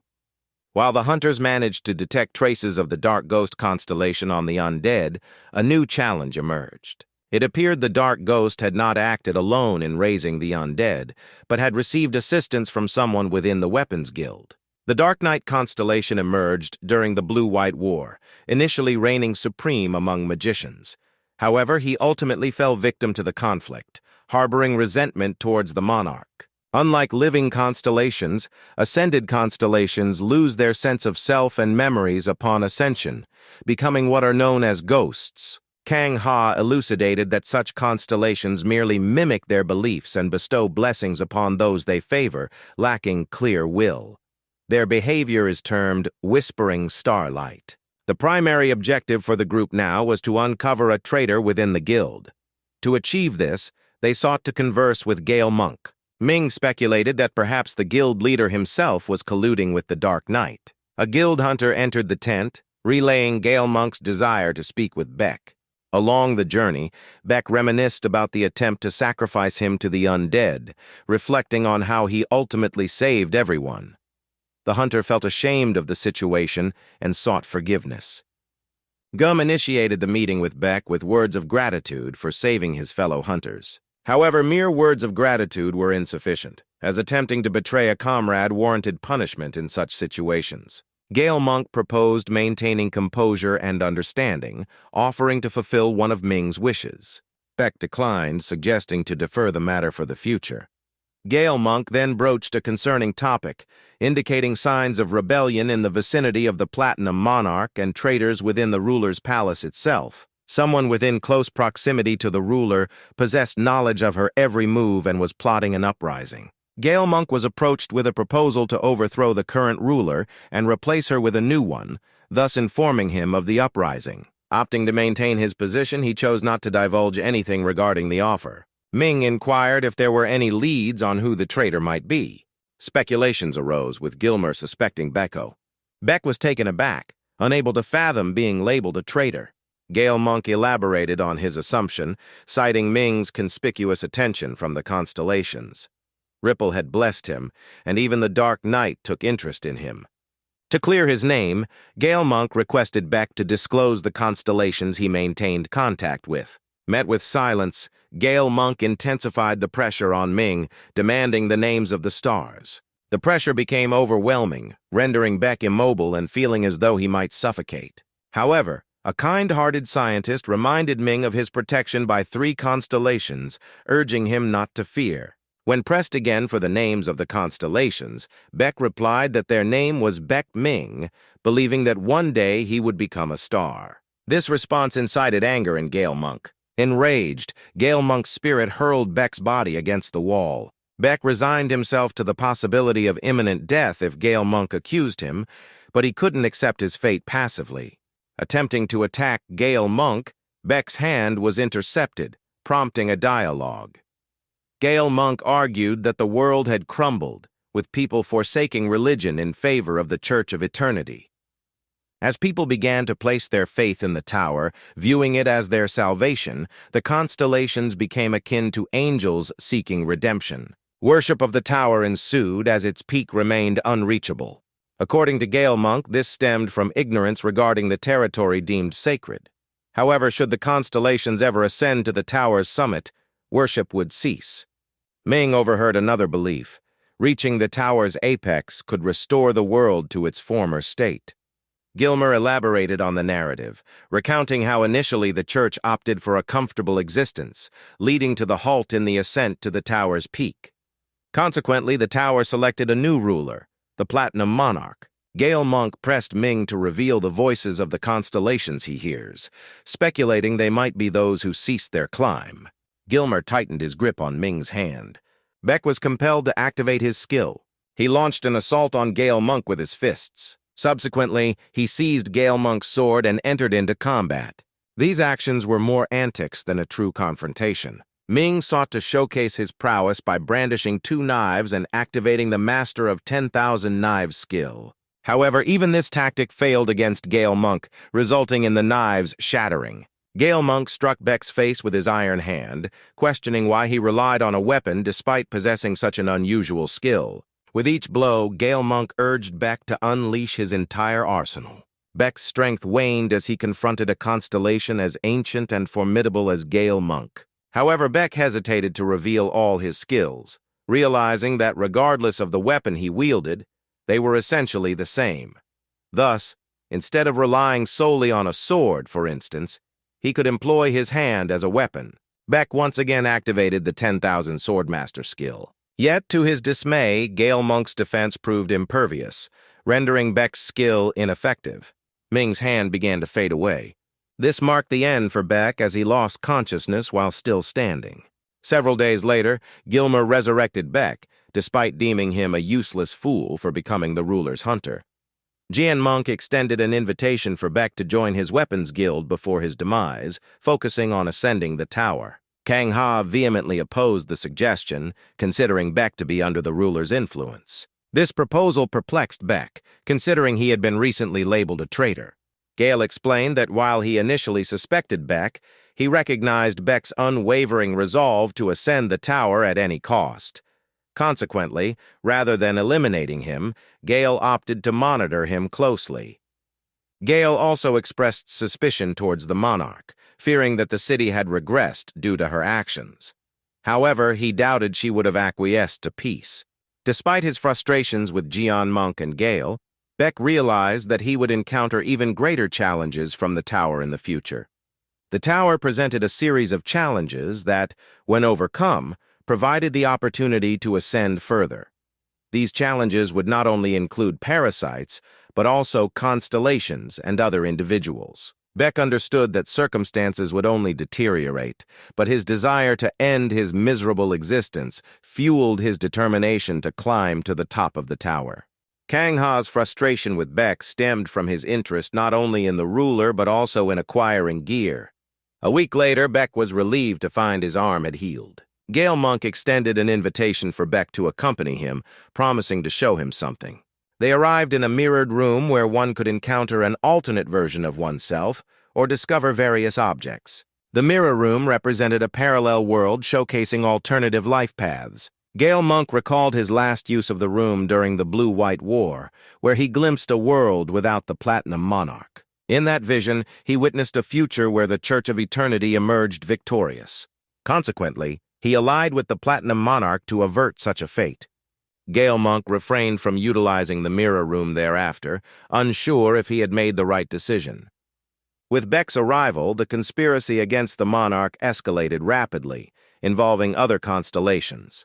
Hence, Gale Monk suggested Beck utilize the mirror room for guidance instead of mere training, wishing him luck in uncovering his path. With Gale Monk's guidance, Beck entered the mirror room. Thus, Beck found himself in a parallel world. In this subconscious realm, discussions arose regarding whom they might encounter this time. Beck faced a dilemma in the parallel world. He needed to navigate through the mirror room to return to the original one. A voice spoke, signaling a pivotal moment. Another version of Beck emerged. Since the new Beck joined the Weapons Guild, it became customary to refer to him as the gunsmith. A conversation ensued among the group, during which they exchanged information about themselves. For instance, Beck possessed a steel seal with the third-rank skill of strengthening, which facilitated his entry into the Weapons Guild. Beck noticed a message regarding increasing synchronization with the Martial King, noting the similarity with the gunsmith's seal. Like Beck, the gunsmith had also served as the ruler's hunter, but was subsequently taken under the wing of the executioner doll due to his perceived weakness, leading him to train in the guild. The gunsmith opined that Beck would fare better as ruler than the monarch, asserting that all one needed to ascend the tower was a sword. The warlike king in the subconscious realm wished to vanish and perish due to the gunsmith's nonsensical ramblings. The gunsmith continued, asserting that ultimately those who ascend to the top are the hunters of the Weapons Guild. He also mentioned the existence of guilds for printing and alchemy to support the Weapons Guild. Unable to tolerate any more of the gunsmith's rhetoric, Beck demanded his silence. The gunsmith, perplexed by Beck's reaction, persisted in criticizing the monarch, describing her as wild and superficial. Unable to contain himself, Beck attacked the gunsmith. In response, the gunsmith drew his flaming sword. Beck activated the 10,000 Swordmaster skill. During the skirmish, the armorer noticed differences in Beck's martial style compared to Gilmer's. This disparity wasn't surprising, considering Beck's lack of formal training at the Weapons Guild. The altercation with the man from the Weapons Guild highlighted to Beck the specialized musculature and nerve structure tailored for fencing within their bodies. The guild employed unique methods to enhance both their physical form and weapons, ensuring they were well maintained and not easily broken. Beck recognized the importance of learning these techniques from the original world. During the scuffle, Beck's blade shattered and his seal began to burn. In response, Beck activated the Master of 10,000 Swords once more, channeling all his strength into a decisive blow against the gunsmith. However, Beck was abruptly halted as he noticed the gunsmith had no legs. This marked the end of the fight.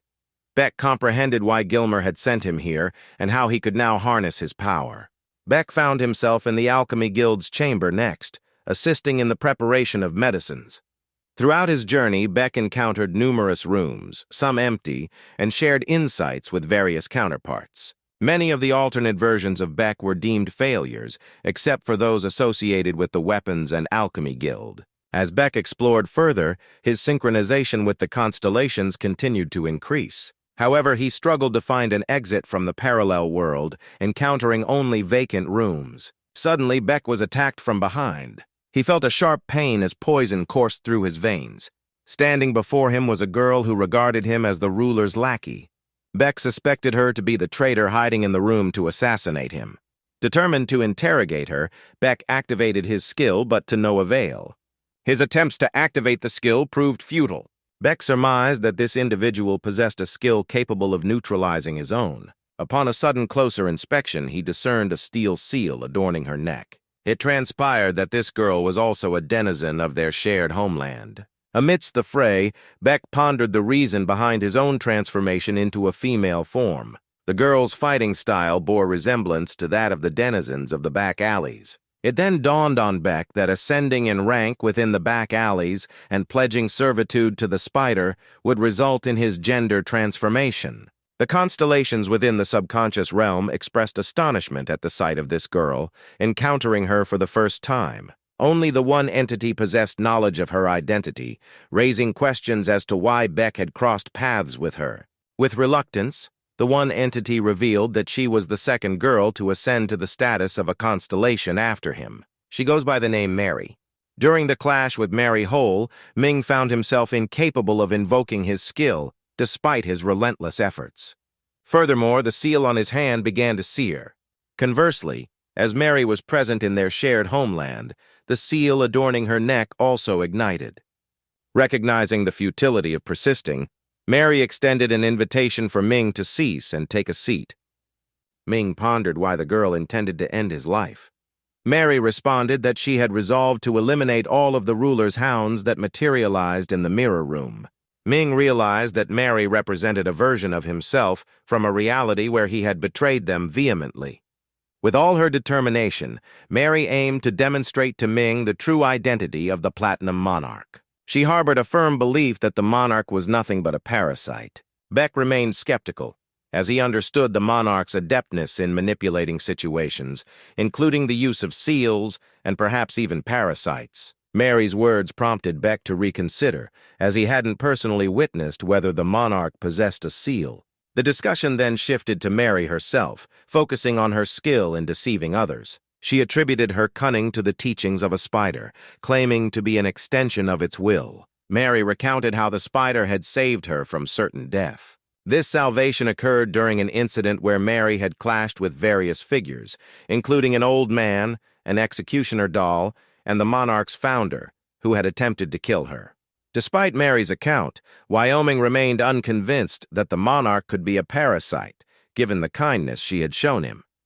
Mary ceased trying to persuade Wyoming and instead advised him to learn more about rebelling against divine authority. She suggested that Wyoming's stance on the Platinum Monarch would be clarified through either his own or her demise. Before departing, Mary disclosed the method to escape the mirror room within the subconscious realm. This revelation angered someone who hadn't anticipated Mary's escape. Dynamite and the War King were left puzzled, intrigued by Mary's identity. The sole individual present revealed that this particular constellation had successfully orchestrated an uprising, returning home as the ruler of the city after killing the monarch. She was known as the White Spider. The constellation struggled to accept that a woman could lead a successful uprising and seize control of the city. The War King, in particular, doubted a woman's ability to lead any uprising, let alone accomplish it triumphantly. Until now, the constellations had been relatively secure from the threat of rebellion. However, with the appearance of the constellation that assassinated the Platinum Monarchs, the situation shifted drastically. Uncertainty loomed over the constellations as they pondered the implications of the recent events. Beck, returning to reality, directed his frustration at Gale Mark for failing to provide guidance on escaping the mirror room. Gale Mark found amusement in Beck's predicament, viewing it as valuable training for a ruler's hunter. He then resumed discussing with Kang Ha-jin about the infiltration of traitors into the city and the Weapons Guild. Mark subtly suggested to Ho Ming that he might have gleaned something important from his time in the mirror room. Bake recalled that back in their homeland, both the Weapons Guild and its female counterpart opposed the Platinum Monarch. Shifting to a more positive tone, Gale Mark expressed gratitude to Ho Ming for safeguarding his hunters, despite appearing weak, acknowledging his contribution to the Platinum Monarch's cause. Guillermo confessed that because of Ho Ming, he had chosen to align with the monarch, ensuring the Weapons Guild's support. Kang Ha-jin speculated that Beck possessed influential constellations allied with him, akin to Jael Mook, which could diminish the chances of a successful uprising. The Platinum Monarch expressed gratitude to Ho Ming for securing support from the Jael Monk constellation. In appreciation, she offered Ho Ming a date as a token of her gratitude. Additionally, she pledged that this time the date would be different, as she had sought advice from the executioner doll.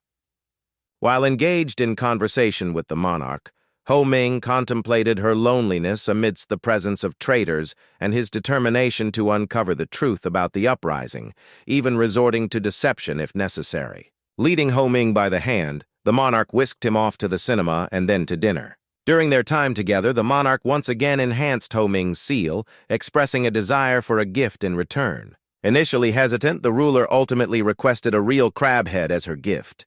The Retreat Kim Hotel housed one of the spider's associates known as Crab, who dealt in the sale and purchase of corpses. While accompanied by an alchemist, Ho Ming inquired about the motives behind his grisly trade of killing people and selling their organs for profit. Ho Ming pressed for the whereabouts of Crab, as someone above required his head. Suddenly, the rope holding the alchemist snapped, sending him plummeting without providing any answers. Ho Ming found himself surrounded by masked individuals wielding swords similar to those favored by the female version of Beck. It transpired that the fallen alchemist was merely bait to lure Ho Ming into a trap. The masked assailants confessed that they were aware of the Platinum Monarch's targeting of the spider's associates, hence their ploy. They offered to spare Ho Ming if he led the monarch to them. Refusing to betray the monarch, Ho Ming opted to confront his attackers. Meanwhile, as the monarch strolled in the rain, she pondered whether Ho Ming would survive the ordeal.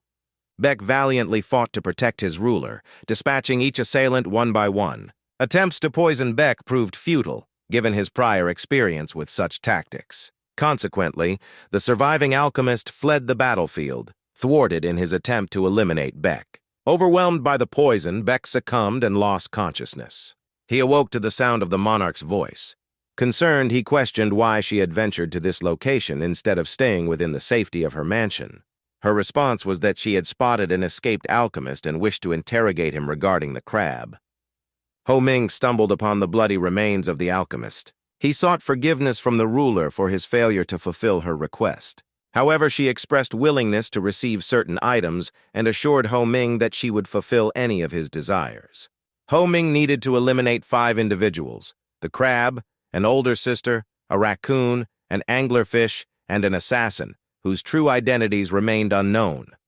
Each of these figures held sway over different parts of the underworld on behalf of the spider, and removing them would weaken the spider's influence. 4 days later, Ho Ming succeeded in capturing the crab and began interrogating it with the aid of an electric saw.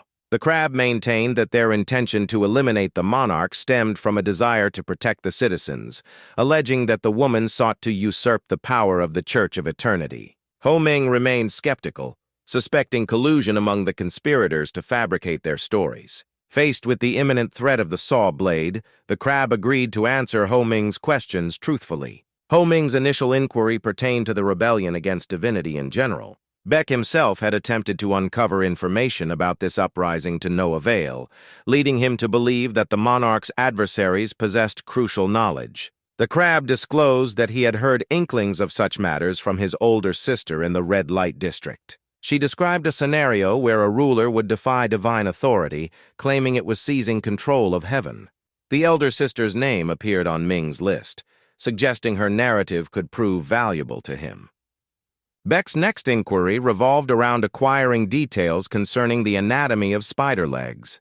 The crab's assertions failed to instill confidence in Ho Ming, yet it pleaded for trust in its words. Suddenly, Ho Ming received approval from a constellation named Mary, emerging within his subconscious. However, the arrival of this new constellation was met with apprehension. Within the realm of the subconscious, the introduction of a new constellation was met with disapproval. The members of the King's Council deliberated on the possibility that Mary, resembling a female version of Ho Ming, might be his polar opposite, as seen in the mirror room. If the new constellation possessed the ability to inhibit others' powers, the wizards from the Seal Guild would be unable to withstand its influence. The martial king pondered whether Mary's abilities truly enabled her to assassinate the Platinum Monarch. Ho Ming recalled that, thanks to the Mary constellation, he gained significant knowledge about spiders. Finally, Beck inquired of the crab about the appearance of a spider. The crab described the spider as having a mask and emitting a strong odor. Furthermore, the crab insisted that unless the Platinum Monarch was eliminated, all citizens would perish. The crab reassured Ho Ming that the monarch was indeed up to something nefarious. From the outset, Ho Ming suspected the crab's true intentions, knowing it would kill anyone involved in trafficking living organs. Ho Ming's next target was his older sister Young Jo, with the active assistance of the constellation Mary during her interrogation. From the interrogation, it was deduced that rebellion against divinity resembled a method to storm the tower. This indicated that Beck needed only to inquire directly from the spider or the Platinum Monarch about the uprising, requiring adequate preparation. As necessary preparation, he eliminated his older sister. Ho Ming arrived at the drug den for rare items, requesting the seller to prepare them in advance. Upon evaluating all the items, Beck found satisfaction except for the half-belt, which emitted a peculiar energy. This rare belt possessed a unique ability. All objects stored within it weighed only half as much. The energy emanating from the belt felt somewhat ethereal. With the world in chaos, people began to acknowledge the existence of ghosts. Ghosts were unable to approach the tower directly, but some possessed an item or person enabling them to do so.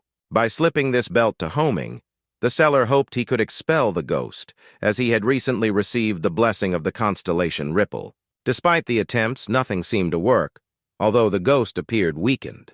The seller revealed that the belt's first owner was possessed and subsequently killed by a holy knight. Ho Ming hesitated whether to acquire the item and sought advice from the constellations. Only Mary responded, indicating her willingness to take risks. Opting to take a chance, Ho Ming purchased the belt from the seller.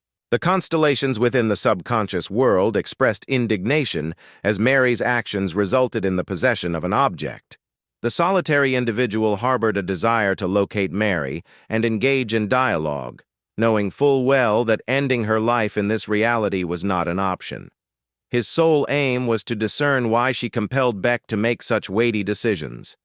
As he traversed the alley homeward, he reflected on the task ahead. 3 remaining spider legs to vanquish before the monarch would grant his fervent wish. Suddenly, a figure materialized before him, calling out his name. To his surprise, it was none other than the raccoon himself. He personally sought out Beck to relay the spider's offer for collaboration. Should Beck consent without delay, he would ascend to the rank of a spider's limb, securing a significantly improved position in the event of an uprising, perhaps even claiming leadership of the Weapons Guild. Furthermore, in the event of turmoil such as an uprising, Beck's standing would be notably enhanced, potentially even leading to him assuming the mantle of leader within the Weapons Guild. The raccoon disclosed that Gabe harbored intentions to vacate his position, yet contractual obligations to the monarch bound him. Should the female ruler meet her demise, Gilman would swiftly ascend the tower. Though the offer held allure, Beck's suspicions were aroused by the presence of armed individuals. It seemed peculiar to him that, despite the enticing proposition, they harbored intentions of harming him. Beck quickly realized the true nature of the situation as the raccoon's retinue launched an assault. They were revealed to be traitors from within the Weapons Guild. Puffing on his cigar, the raccoon intensified the smoke, seemingly aiming to disrupt Beck's connection with his constellations. Beck found himself unable to channel Ripple's blessing onto his blade, as the smoke obscured his perception of the constellations. Despite the interference, Beck's Wyoming constellations proved resilient, activating his Martial King skill. Utilizing the Master of 10,000 Knives technique, Beck swiftly turned the tables, dispatching his treacherous retinue. Following the battle amidst the fallen, a familiar visage caught attention. Among Gale Monk's inner circle was a betrayer, discovered amidst the aftermath. Perplexed, the raccoon wondered why his smoke failed, resolving to finish the task of eliminating Beck. Wyoming recognized the distinctive platinum prosthetic eye, marking the raccoon as a former elite hunter. Wyoming discerned the raccoon as distinct from other adversaries, requiring continued vigilance. His contemplation was abruptly halted by an unexpected stab to the leg. The slain entourage, under Homan's hand, reanimated into undead minions. Referring to the impending clash as a showdown between the ruler's loyalists, the raccoon brandished a dagger towards Homan. An intricate seal adorned the blade. Hindered by injury, Homan struggled to breathe normally, realizing the raccoon possessed a numbing ability. The advancing undead posed an escalating challenge for Beck to evade. The raccoon, a curse-wielding sorcerer, rendered Homan helpless, turning him into a lifeless shell.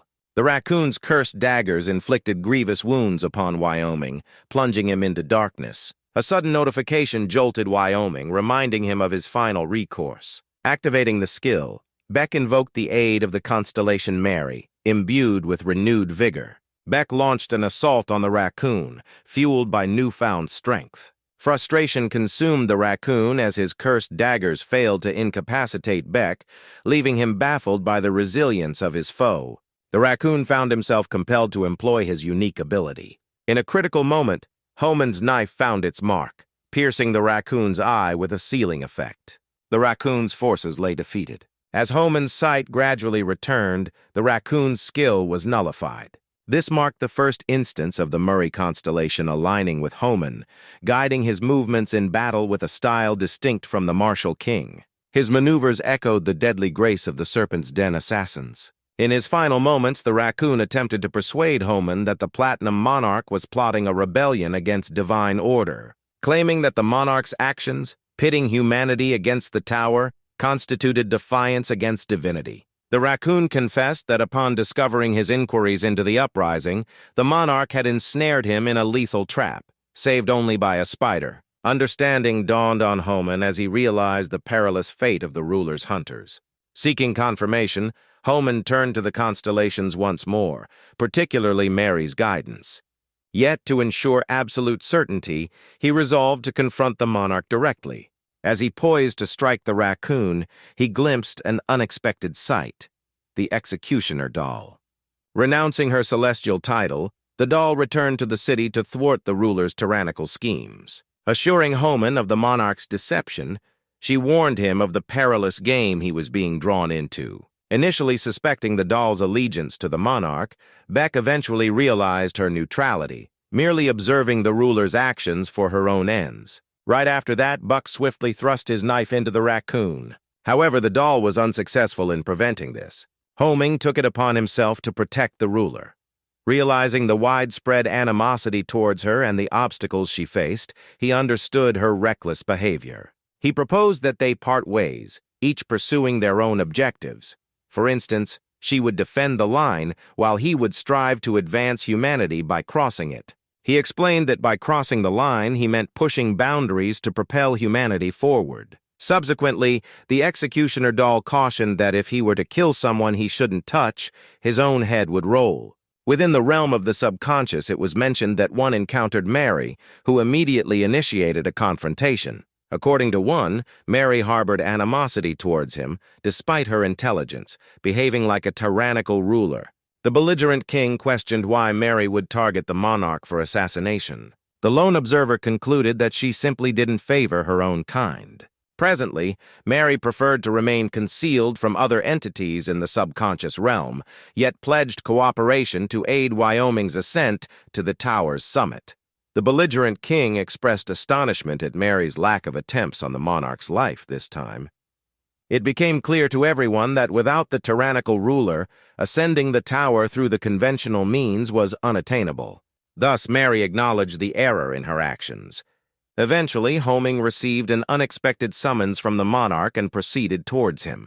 While traversing the corridor, he overheard two individuals discussing how the ruler was summoning the guild masters, given the city's precarious situation and the recent power shift. The ruler had been silent towards her people for an extended period, but rumors hinted at an imminent proposal from her. Beck speculated about the nature of this special offer and whether it pertained to his own challenges. Upon meeting the monarch, Beck was immediately confronted with her awareness of his inquiries into the uprising. Realizing there was no point in falsehoods, Beck confessed. Contrary to Beck's belief of his demise, the raccoon revealed the truth to her. Resurrected by a celestial force, possibly akin to the one that bestowed blessings upon the spider people, the raccoon met its demise once again as the monarch silenced it to keep its knowledge hidden. The ruler recounted her initial encounter with the raccoon, presenting him with the choice of execution or servitude after witnessing his grave transgression. While in her employ, he began to abuse the ruler's power, returning to his nefarious activities. He also endeavored to uncover the vulnerabilities of the monarch, leading him to uncover information about the uprising and prompting his investigation into it. In a bid to avoid repeating past mistakes, the monarch proposed divulging everything about the uprising herself, but on the condition that Beck remain by her side indefinitely. Beck accepted the terms. She handed him an envelope containing a love letter. Furthermore, she pledged to reveal details about the uprising on their third date, following her speech that day. After her address, the ruler departed for the location of the speech by car. Guards, comprising the rulers, hunters, and members from the guild, including a student, were tasked with ensuring security. Kong assessed the situation, realizing that despite having enough hunters thanks to the guild, the ruler remained vulnerable during her speech. Suddenly, masked individuals appeared and initiated gunfire. The use of machine guns caught everyone off guard. Kong resorted to traditional methods, hurling a knife that struck one of the assailants in the head. Everyone scrambled to survive until the ruler could escape. However, a menacing orb materialized in the sky. It was a bomb. The explosion targeted the car carrying the ruler. Upon closer inspection, Kong Ha spotted starlight and recognized the presence of a constellation. Rolling up his sleeves, Kong Ha braced himself for a confrontation with the incoming celestial being. As he pondered, only 4 constellations remained alive, eliminating certain possibilities. It definitely wasn't Gaio Mook, and the prophet supported the monarch, leaving either Tauri or Syzygy. Kong Ha found himself fighting alone, yearning for assistance from home. Suddenly, the student Yu Ha came to his aid. Kong Ha welcomed the help, especially considering the girl's prior experience. Activating his time series observation skill, Kong Ha prepared for the battle ahead. Yu Ha charged towards the constellation with a knife. Kong Ha unexpectedly lost consciousness amidst the chaos, awakening to find himself wounded. Throughout the ordeal, Yu Ha continued her struggle against the constellation, her strength waning. Despite his weakened state from blood loss, Kong Ha was determined to protect the girl. The constellation issued the command to extricate the ruler from the vehicle. Yu Ha persisted without falter, her commitment unwavering in protecting the ruler until the very end. Incidentally, the constellation was named Or, perhaps imbued with the blessings of Gaio Mook. Executioner Dole swiftly came to aid Yuha, recognizing that protecting the ruler took precedence. Flames engulfed the surroundings, casting an ominous glow over everything. Dole and Yuha reluctantly acknowledged defeat, realizing they had been unable to rescue the ruler. However, to their astonishment, the monarch emerged from the car unscathed, promptly commending Yuha for her dedication. Unharmed, the monarch insisted on better care for the injured Kang Ha. After examining him, the doctor refrained from providing a definite prognosis for Kang Ha's recovery. Nevertheless, the monarch asserted that as long as Kang Ha's heart remained hers, it would not falter. Meanwhile, the monarch proceeded to the tower to converse with Yu Ha, who diligently executed orders to ensure her safety. In the alleys, Ho Min found herself under attack by assailants wielding pistols. These assailants were identifiable as girls with distinctive pink hair. She initiated her discussion with Ho Ming by recounting an anecdote about her extraordinary grandfather, who once oversaw an orphanage. Beck's curiosity piqued as she began to speculate about the identity of this grandfather. As soon as she mentioned her grandfather issuing orders for Ho Mien's demise, Beck realized precisely who she was referring to: an elder. The revelation prompted laughter from the girl, as it was all simply a jest. The girl chuckled, clarifying that her previous statements had been made in jest. Beck suddenly noticed an unfamiliar spider leg in front of him, its origin unknown. The girl instructed him to follow her. However, Beck opted to activate his reminiscent skill, prepared to eliminate the unknown threat. Despite his desire to attend the ruler's speech, he prioritized safety. He swiftly incapacitated the girl's guards by slitting their throats. In retaliation, he endured pistol shots. Beck aimed to eliminate the girl, but was taken aback when he beheld a completely different individual before him. The girl had matured and now possessed formidable strength surpassing anyone Beck had ever faced. She disclosed her status as a one-star hunter, impaling her own body with her sword. The unknown asserted that her transformation stemmed from the power of a star, a force Beck struggled to contend with. These words fueled Beck's rage, compelling him to hasten his attempts to terminate her. However, she skillfully manipulated her abilities, fluctuating between decreasing and increasing, thwarting Beck's attempts to end her life. Although she changed form swiftly, what truly irked Beck was her incessant boasting about her abilities. In response, her objective was to keep Beck occupied while her allies targeted the monarch. Acknowledging the recent explosion as a clear sign of the rulers being under attack, she predicted the monarch's imminent demise with the intervention of a formidable constellation. Beck was taken aback by the assault on the monarch and the unexpected aid from a constellation. Meanwhile, as the unknown woman engaged in conversation, Ho Ming successfully activated his new skill, the Shadow Hand. With confidence bolstered by his newfound skill, Ho Ming commenced his assault on the girl. Surprisingly, Beck's skill level exceeded her expectations, yet she soon realized he wasn't exerting his full force when she managed to evade his attacks. Beck's proficiency with the skill, especially when it involved the monarch, was remarkable.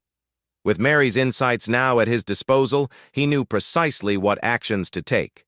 The half-belt Beck acquired harbored the abilities of Shadow Hands, and Mary was adept in its usage. Generally, to control Shadow Hands, one would require golden collars, yet Beck possessed an alternative, the blessing of the Ripple Constellation Lantern.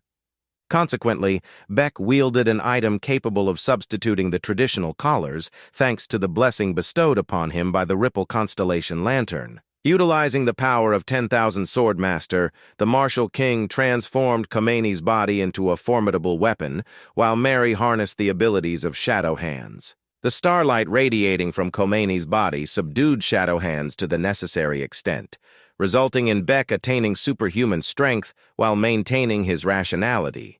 However, utilizing the skill came with dire consequences.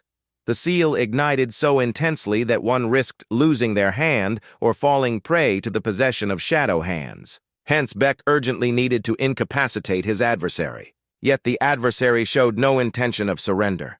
Defiantly, she lunged forward, sinking her teeth into Beck. In response, Ho Ming's Shadow Hands ruthlessly ripped off the adversary's hand. Forced to retreat from the battlefield, she hastily fled. As the effects of the skill wore off, Ho Ming began to regain clarity of mind, realizing he had narrowly escaped death. Exhaustion overcame him, and his eyelids grew heavy as strength ebbed away. The constellations within the subconscious realm disapproved of Beck's recklessness. His fearlessness in the face of death and the rapid succession of adversaries incurred their displeasure. When queried about the mysterious skill, the only one explained that it was a first-rank skill, a poisonous snake modified by the blessing of the horror constellation. The reconstruction of the tower brought forth an abundance of unknowns, leaving no explanation for the descent of the horror and the dark ghost. The conversation among the constellations was abruptly halted. Miri intervened, promptly appearing and directing reproach toward the individual she believed had disrupted the tower's order. A heated argument ensued between the individual and Miri, with the former contending that without the tower's upheaval, the memory skill wouldn't have manifested. Mary, however, maintained that during her tenure as homing, none of the current events transpired, and she harbored no regrets about failing to conquer the tower. Consequently, she expressed pride in the accomplishments of the lone dynamite and the martial king, who had managed to achieve something meaningful amidst the chaos. The dynamics have shifted significantly. The tower is now aware of Homing's presence, and the constellations in the vast subconscious realm are the driving force behind the reconstruction. Miri speculated that the other constellations had been assigned tasks. The warlike king queried Miri about her past rebellion against divinity. Miri affirmed this, citing the tower's betrayal as the catalyst for her defiance. The tower's allegiance lay with the stakes, not the individuals. By the time Miri slew the Platinum Monarch, it was too late to fulfill the terms of the bet. To be precise, the Platinum Monarch chose to meet her demise only after orchestrating circumstances that made it impossible to restore order. At present, the focus has shifted. Rebelling against divinity pales in comparison to harnessing Benjamin's memory skill, which promises far greater effectiveness. Miri concluded her narrative by asserting that Homing's intervention has dramatically increased the monarch's chances of success by a factor of 10. Despite Miri's elucidation, the constellations remained somewhat perplexed, failing to grasp the full significance of her words. Homing and Kong Ha convalesced and rendezvoused in hospital beds. They exchanged accounts of their injuries and the circumstances surrounding them. Homing boasted of his encounter with a star hunter, emerging victorious. In turn, Kang Ha recounted a skirmish with an unnamed constellation. He also mentioned receiving assistance from a student who, post-battle, renounced the path of a hunter. The ruler's condition remained stable. She now resonated with the tower, with all contact with her prohibited. During her absence, Gale assumed the role of her confidant. A week later, he was back home and had completely recovered from his illness. He proudly shared this with Kang Ha. However, the pain from the seal persisted, indicating that he wouldn't be able to utilize the skill for an extended period, just like before. Furthermore, the Platinum Monarch had been resonating for an entire week, and she was the sole individual capable of aiding Wall Ming. Choosing to forego this, he opted to reassess the level of synchronization with the constellations instead. The rapport with the martial king escalated, allowing for the selection of a reward. Opting for abilities this time, Beck made his decision. Planning to assess them, he required assistance.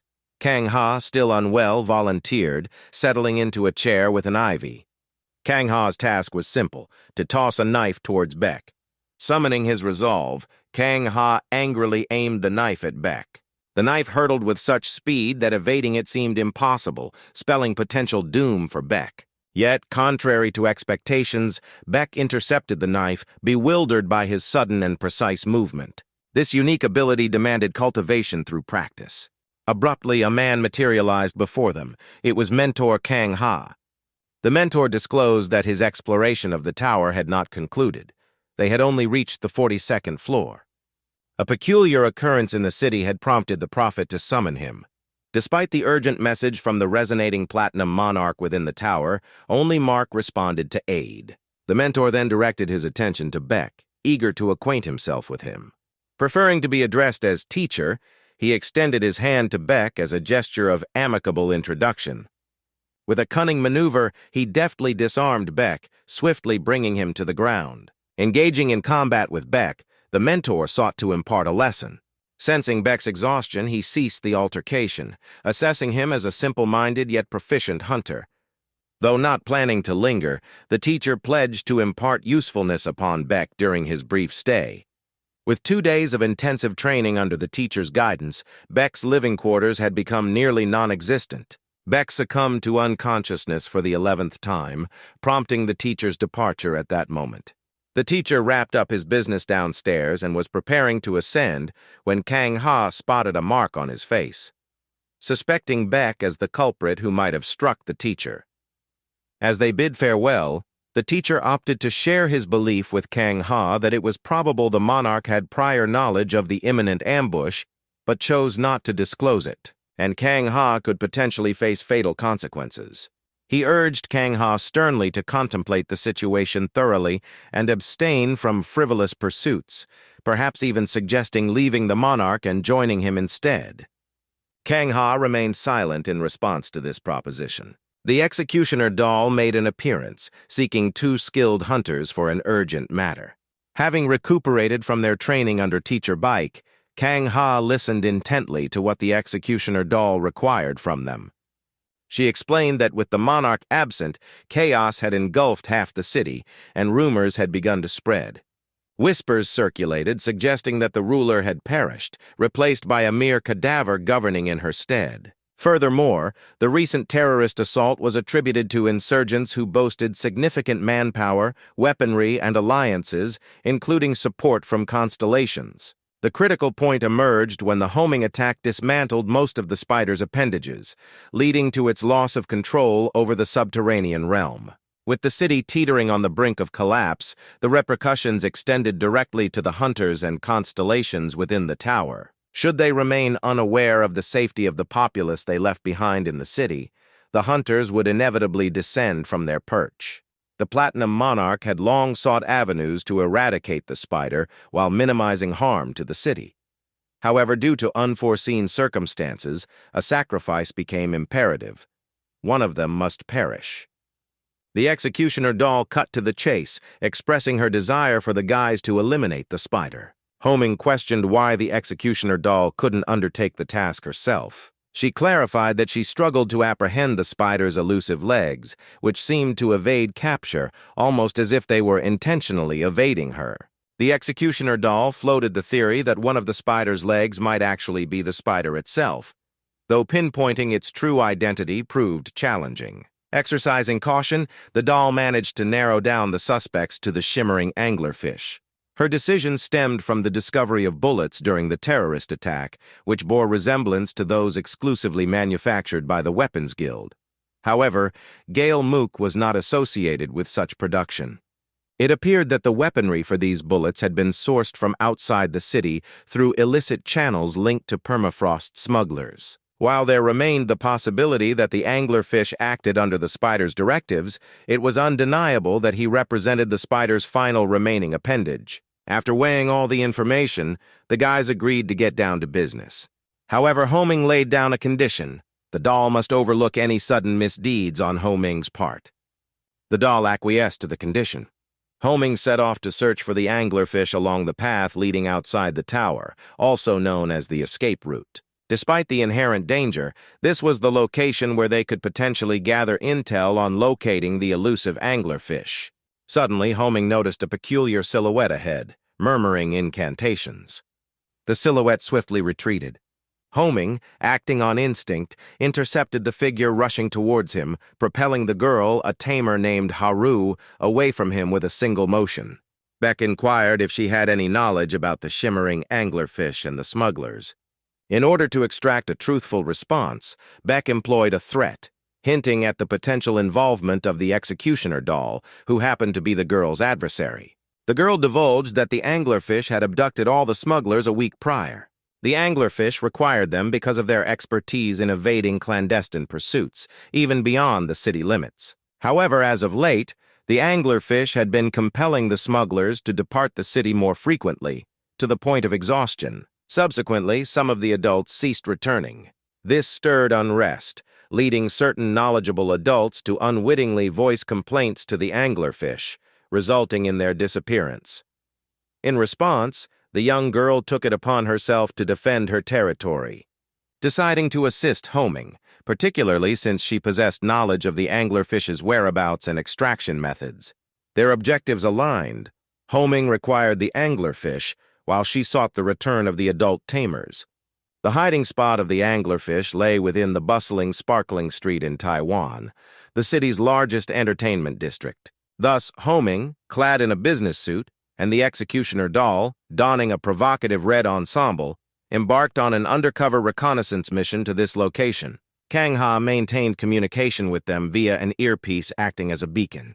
Homing expressed concern about the executioner doll being recognized, but she reassured him as her distinct appearance was her primary identifier. The executioner doll was confident that the anglerfish would never anticipate their arrival at such a venue. The duo approached the club entrance and presented the invitation provided by Haru. Inside, the club was alive with dancing and relaxation. The host took the stage, signaling the commencement of the auction. To contextualize the auction's significance, the presenter highlighted the current state of turmoil in the city, the instability of the tower, and the apparent inaction of the queen and paladins. Consequently, implementing security measures against shadow hands was deemed crucial for everyone's safety. This sought-after item on auction was none other than Horus the Tamer. While Ming was incredulous at the sight, he knew Haru possessed a method to lure out the anglerfish. However, he hadn't anticipated her willingness to offer herself for sale. The presenter enumerated the unique benefits of the auctioned item, emphasizing that only tamers could harness its power. The shadow hands, akin to vengeful spirits, sought to rend and kill, yet this young lady possessed the ability to summon and command them. The audience responded with enthusiasm to this proposition. Additionally, the presenter noted that Haru had pledged in the contract to fulfill the desires of the Dark Constellation, with dire consequences awaiting her should she breach the agreement. Despite Ming's uncertainty regarding the anglerfish's potential interest in purchasing the tamer, he realized that someone else might seize the opportunity. The auction commenced with bids pouring in. Some offered as much as 1 billion for Haru, while others went as high as 5 billion. Suddenly, the flickering anglerfish materialized and promptly placed the highest bid. The executioner doll swiftly directed the paladins to focus their attention on the anglerfish and stand ready. Haru was successfully sold to an angler, and the buyer was granted access backstage to claim their purchase. The doll and Homing attempted to follow backstage but were intercepted. Left with no alternative, the couple initiated a confrontation. With a few decisive strikes, they swiftly dispatched the club's guards within the underground passage. Suddenly, a powerful impact shattered the wall, altering the course of events. Before them stood Haru, now possessed by the shadow hands. Behind Haru stood several others similarly possessed by the shadow hands. Homing seethed with rage, unable to comprehend why Haru hadn't saved herself. Homing and the doll found themselves compelled to confront Haru. Suddenly, the anglerfish materialized, wearing a smug expression as he declared their inability to apprehend him. Homing recalled the method to eliminate tamers, removing the special collar around their necks, resulting in their demise. Despite the circumstances, Homing couldn't shake the memory of Haru as a kind-hearted individual. Enraged by the anglerfish's words, Homing resolved to pursue him, leaving the executioner doll to handle Haru and the shadow hands. However, the door through which the anglerfish escaped turned out to be a trap, ensnaring Homing in a room.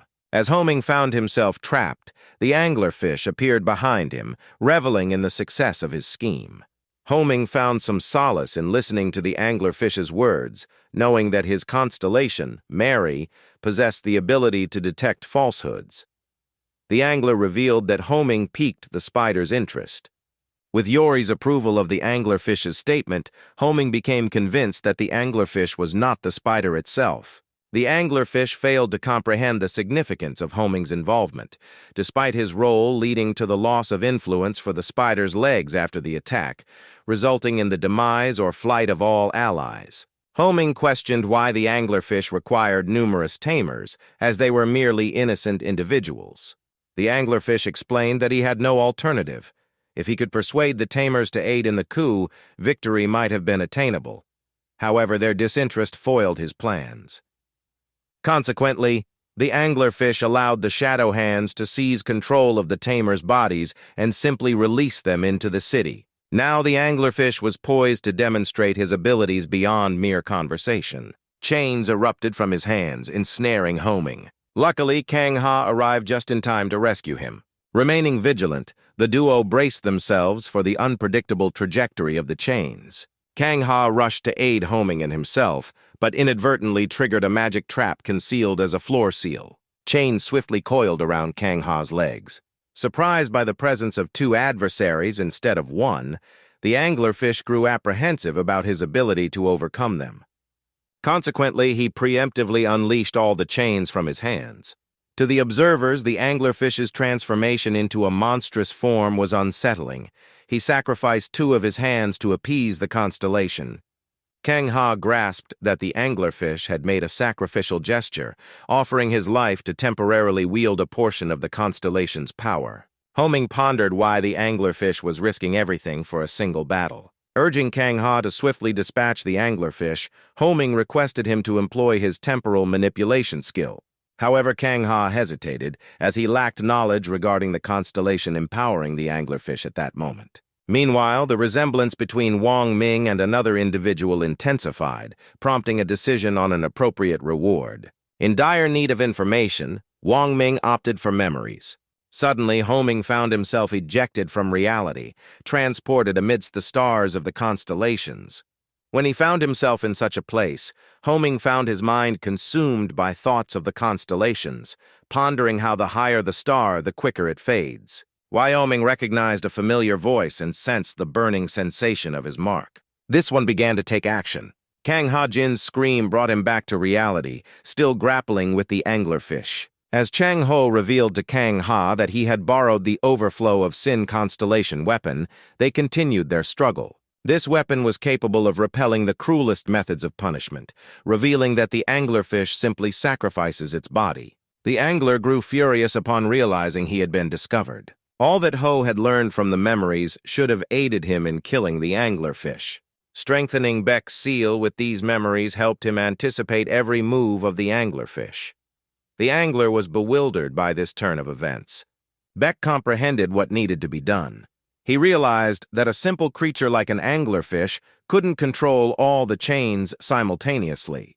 With each chain he severed, Buck drew nearer to the anglerfish's demise.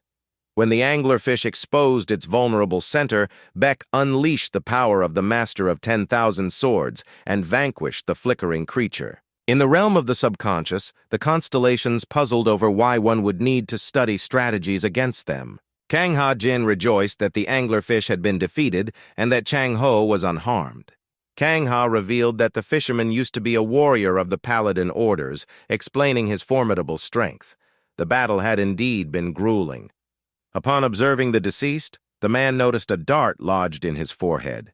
Kang Ha recounted how someone confronted him on his way home brandishing a sword. Uncertain of the perpetrator's identity, the group speculated while Kang Ha proposed searching for a new adversary. Kang consulted a ledger listing debtors, hoping to identify a potential opponent, including those indebted to the elders. The ledger also documented individuals involved in the rebellion.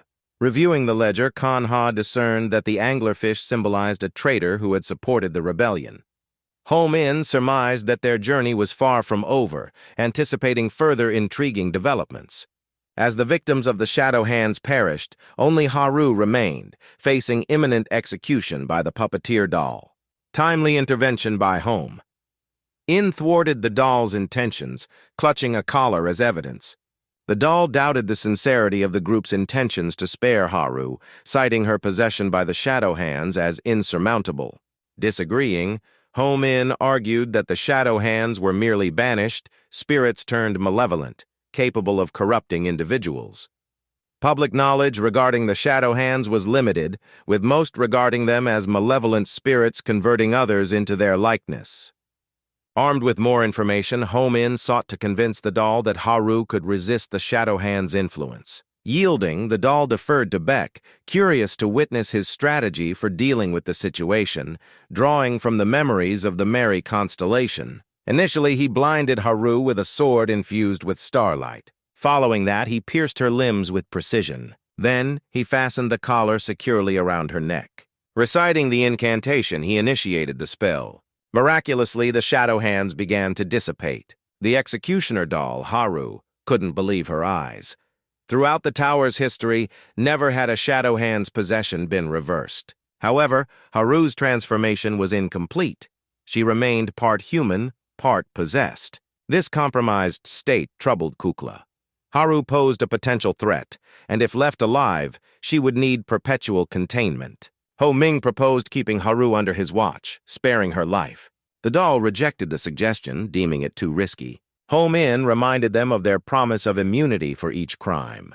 Despite the peril, the doll resolved to honor her word. She swore an oath to ensure Haru's safety under Ho Min's supervision. Should Ho Min fail in his oversight, the executioner doll vowed to reclaim her authority and hold him accountable in the subconscious realm. Dynamite expressed surprise at Midori's acceptance of living symbiotically with the shadow hands. In response, Mary decided to recount the origins of the Tamers and her involvement. Initially, the Tamers were ordinary individuals navigating life's complexities. They were collectors of artifacts, unable to relinquish memories, yearning to reunite with loved ones, ultimately becoming Tamers themselves. These were individuals longing to reconnect with departed loved ones. The Tamers harbored hopes of quelling the shadow hands and restoring the ghosts to their former selves, but their efforts proved futile. Haru's situation is extraordinary, marked by extensive experience and knowledge. Moreover, this isn't her first encounter with possession. In the past, she managed to break free. Mary confessed that she acquired the skills of shadow hand taming for Haru's benefit, assuring that Haru would aid them in vanquishing the Platinum Monarch. Mary also emphasized Haru's pivotal role in the rebellion against divinity. However, before confronting the Platinum Monarch, Beck needs to ensure his and Haru's protection. With Haru by his side, he'll have a formidable ally. According to Mary, their current adversary is not merely ordinary parasites, but the tower itself. Victory requires a creature capable of absorbing stars. Ho Min took Haru under his care at the castle. Kang Ha wasn't pleased with this arrangement, as Haru would reside in his quarters. Nevertheless, they followed the executioner doll's advice to keep her close, given that the shadow hands still lingered within her. A guard interrupted their discussion, informing them that Gale Mark was seeking them out. The group discovered that the tower had commenced its movement. The monarch, having completed her seclusion, was prepared to showcase her prowess. The hunters rushed towards Gale Nuku, propelled by urgency. However, their progress was halted by the lady secretary, who imparted crucial information. The hunters rushed to the office where all the city's leading authorities had convened. With everyone now gathered, the monarch was poised to commence the meeting. However, Hani, the master of the Order of Alchemists, stepped forward to declare that their leader was absent. In response, the monarch introduced the assembly to 10 Fingers, the master of the Order of Wealth.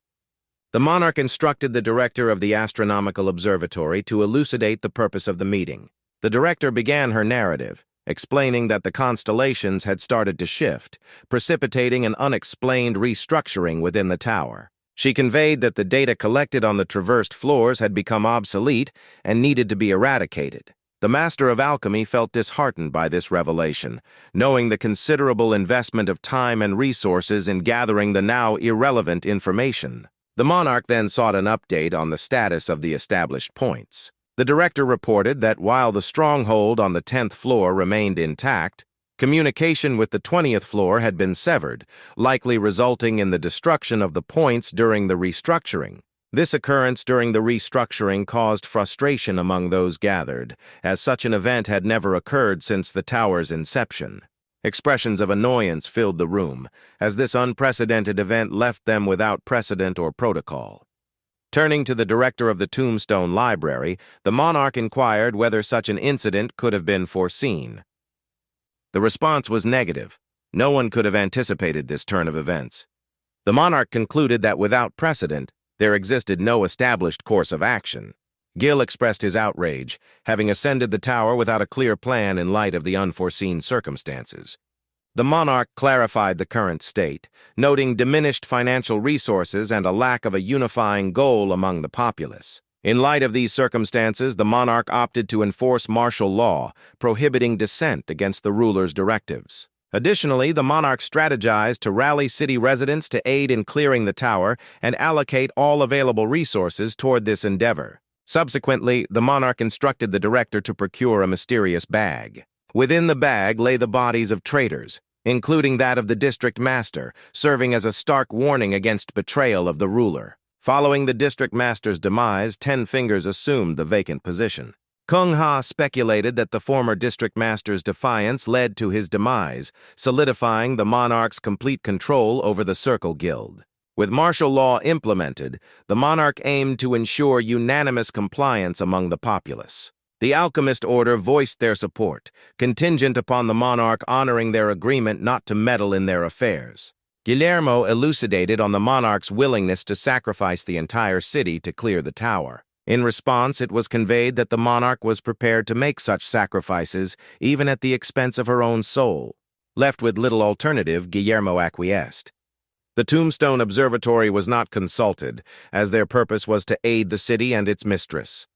Kung Ha reasoned that with unanimous consent from the masters, dissent against the monarch was unlikely. Subsequently, the monarch instructed the hunters to eradicate the remaining traitors. Note: previously, when the hunters were halted by the Lady Secretary, she provided them with a list of individuals marked for action under the monarch's decree.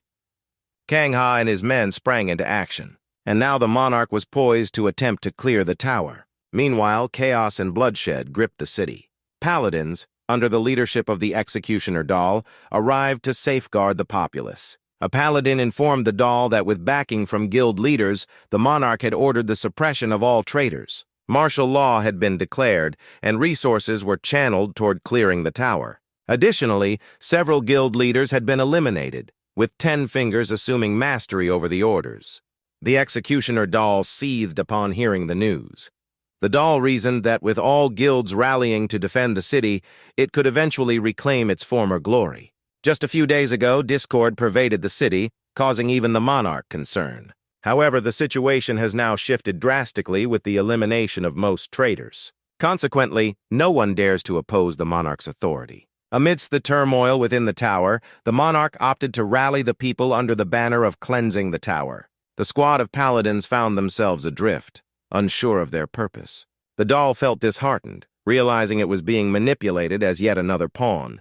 2 days into the upheaval, the chaos within the tower subsided. During this time, the monarch mobilized the forces of the masters and seized control of the city. Rumors suggest that the Spider, rumored to be the Platinum Monarch's sole rival, met its demise. A fresh set of regulations has been proclaimed by the monarch. All efforts are now directed towards the clearance of the tower. Every individual aged 19 and above is required to obtain a seal for homing. Reviewing the new regulations, it's apparent that any adult possessing combat prowess will ascend to the esteemed rank of hunter. Hunters are obliged to prioritize all directives issued by the monarch. Homing displayed discontentment towards the new regulations, but Kang Ha clarified that the city's circumstances necessitated such measures. Following the loss of communication with the stronghold on the 20th floor, apprehension of the unknown gripped everyone. Consequently, the monarch shifted this fear towards the tower. Engrossed in contemplation, Homing found it peculiar that alterations within the tower coincided with events in the subconscious realm. Meanwhile, the One and Mary deliberated upon the monarch's actions. Mary was steadfast in her belief that the Platinum Monarch would exploit all resources and individuals to clear the tower. Mary inferred that her return home served as the catalyst for the monarch's utilization of her demise. Contrary to Mary's conclusion, the sole surviving memoirs depict the monarch's unwavering commitment to survival in every life or death scenario. Mary felt compelled to ascertain the veracity of the rumors surrounding the One's purported rebellion against divinity. Recognizing the One's intentions upon learning of the monarch's plans, Mary discerned his resolve to safeguard all. Despite acknowledging the impossibility of enlisting aid from others with the constellations, the One resolved to initiate the plan independently. Mary harbored certainty that the One had ascended to a higher level of the tower, perhaps even reaching its summit. Yet his current position at the bottom puzzled her. Why had he descended? The One remained silent in response. Presently, both constellations expressed discontent towards Beck for his lack of proficiency in utilizing the assessment skill. The singular reason being that should Beck surpass the bounds of assessment, the tower itself would become his executioner. In such a scenario, Mary would be compelled to aid him, given her ability to discern truth from falsehood, thus contributing to Beck's enlightenment. Following the monarch's seizure of the entire city, her foremost act was to liberate the hunters imprisoned on the 20th floor. Amidst their rescue, some unwittingly transitioned into servitude, subdued by the monarch's suppression of any perceived threats. The monarch dispatched the gunsmiths to the guild, further consolidating her control. Upon receiving another missive of affection from the monarch, Homon sought the constellation's approval of the unfolding events. Their unanimous satisfaction prompted a surge of assurance within Beck upon sensing Mary's presence. Honoring the rendezvous with the monarch, the forthcoming discussion was anticipated to broach the topic of the uprising, as pledged. Reflecting on past counsel, Homing recalled being given the autonomy to determine whether to eliminate the monarch upon learning of the uprising. Prior to broaching the topic of the uprising, the monarch opted to divulge a snippet of her personal history. She confided in Homing that compared to the Church of Eternity, she was merely a child amidst the turmoil. Hence, an enigmatic and composed persona was crafted for the monarch, aimed at captivating the populace's imagination. In order to endure, she found herself compelled to embody the regal demeanor, akin to a monarch sheltering under the snowflakes. Despite assuming the title, she harbored doubts about her worthiness to hold such a position. The primary quandary she faced was her inability to foster unity within the city under her rule. Eventually, the discussion delved into the uprising, revealing to Ho-Min that the strategy aimed to rally people not behind the monarch's standard, but under the ambition of seizing control of the tower. Every detail had been meticulously orchestrated since the moment the leader of the Church of Eternity met his demise. The rebellion against divine authority was crafted to unify the city. Thus, all occurrences leading up to this point, the uprising within the city, murmurs of treachery, an attempt on the Platinum Monarch's life, the exposure of traitors, were attributed to her, the monarch. Beck realized that she wasn't just the monarch, but also the architect of it all. Donning a spider mask, she symbolized her true role as the mastermind pulling the strings. Mary's endorsement confirmed the monarch's influence over events. It struck Beck that she embodied the spider as well. Though she wore a spider mask, it was the spider itself who donned this guise, and it was never singular. Mary's approval served as confirmation of the monarch's assertions. Apart from rooting out traitors and those fomenting treason, the monarch utilized the mask to exert control over the city. Her dominion over the city stemmed from its gradual decline. When the tower was initially unearthed, the planet's populace numbered around 10 million. However, as time passed and habitable regions gave way to desolate wastelands, death became prevalent, drawing more and more people towards the tower. It marked a remarkable era when heroes, bolstered by the populace's support, sought to reach the tower. Yearning for a return to peaceful times was unanimous among all. The current population stands at approximately 150. Following a protracted string of defeats, the collective spirit to resist waned. Even the constellations seemed to avert their gaze from their original purpose. After absorbing all of this, Beck reminded her of a promise he had made, that he could pardon her once and spare her life. In response, the monarch questioned why he should extend forgiveness. Beck was convinced it was because she harbored feelings for him. The monarch was taken aback by the revelation, but conceded that she had never intended harm towards Beck. Now that her emotions were laid bare, she felt compelled to uphold the responsibilities of monarchs, to safeguard those close to her and prevent them from making misguided choices. Expressing gratitude for everything, she relieved Beck of his duties as the hunter of the ruler as he packed his belongings. Beck savored the newfound liberty, no longer bound by directives or obligations. As he caught sight of the doll and Kong Ha, bidding them farewell was difficult, knowing they would soon reunite in the tower. Departing from his abode, Beck struggled to comprehend that it was truly the end. No more mentors or masters. Yet, inexplicably, a sense of loss lingered within him. Strolling down the street, reveling in his newfound freedom, Beck spotted a familiar face amidst the throng. It was the enigmatic figure who had come for Ho Min, ostensibly to bring an end to his life once and for all. Beck found such threats less intimidating now that he possessed a spider mask. The unidentified woman struggled to reconcile Beck's identity with that of a spider, commanding her followers to dispatch him swiftly. Ho Min activated his demonic beast skill. The mysterious woman grew incensed at Beck's utilization of formidable abilities. Haru, also under the influence of shadow hands, intervened to aid Beck.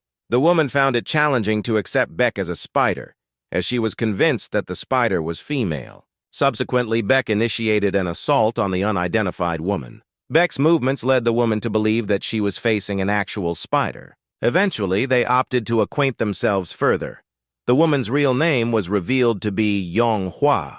Beck promptly inquired if Yonghua was responsible for the anglerfish's demise, receiving an immediate denial. Midori, the constellation, affirmed Yonghua's response with a like. According to Yonghua, the act could have been perpetrated by a faction allied with those involved in the monarch's assassination. Only individuals in conjunction with the constellation could emulate the actions of the mysterious assailant. Thus, they conspired to divert suspicion onto Yonghua. None among this group of hunters possessed the capability to slay the Platinum Monarch. The monarch's thwarted assassination attempts facilitated the advancement of the rebellion against the deity. Synthesizing all the gathered information, Yonghua concluded that the group was aiding the monarch. Following Yonghua's disclosure, she expressed interest in Beck's plans, having discerned their significance. She expressed a desire to align herself with him, recognizing his capabilities. She wished to accompany Beck further, acknowledging his prowess and potential.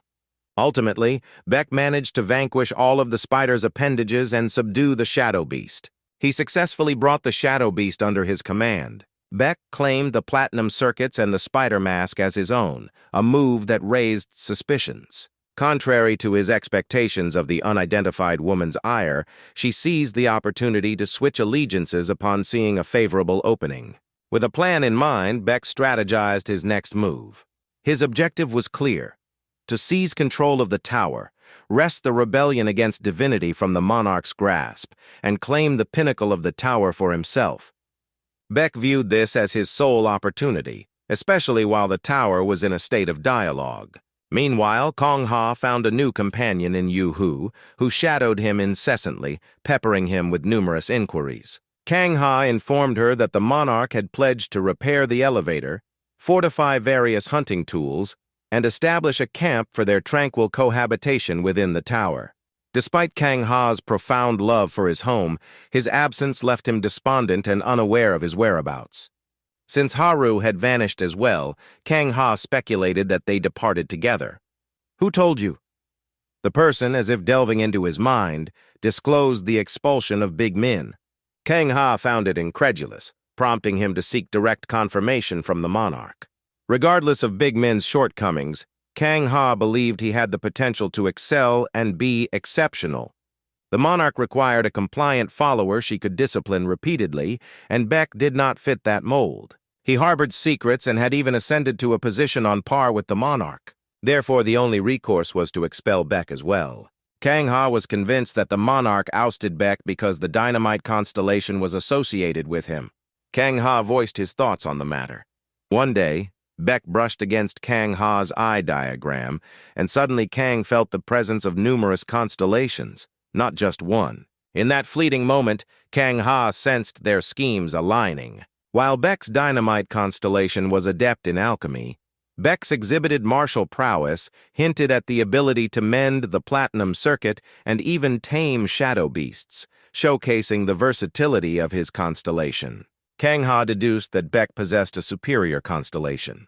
The monarch was so enamored with the term superior constellation that she proposed popularizing it. The rumor circulating was that the recent appearance of significant constellations was dubbed dynamite.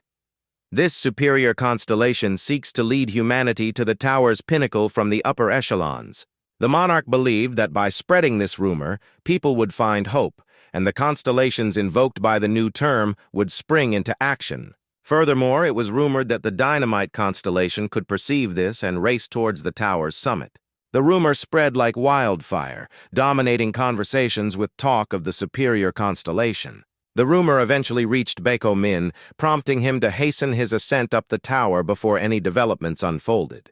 In the subconscious realm, Baeko Min seethed at the monarch's propagation of such rumors, particularly about dynamite and not himself. Miri speculated that the monarch's dissemination of this rumor was a means to expedite their return to the tower.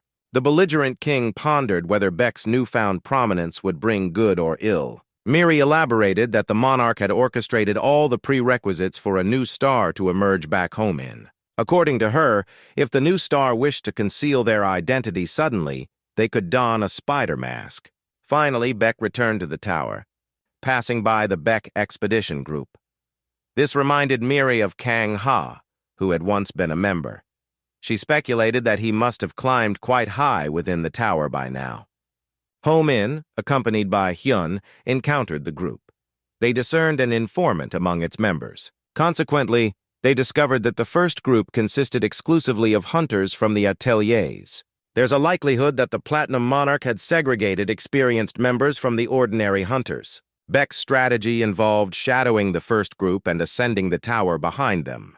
The roster of the initial group included individuals like Kang Ha, Yu Ha, and Ko Mook, the expedition group leader.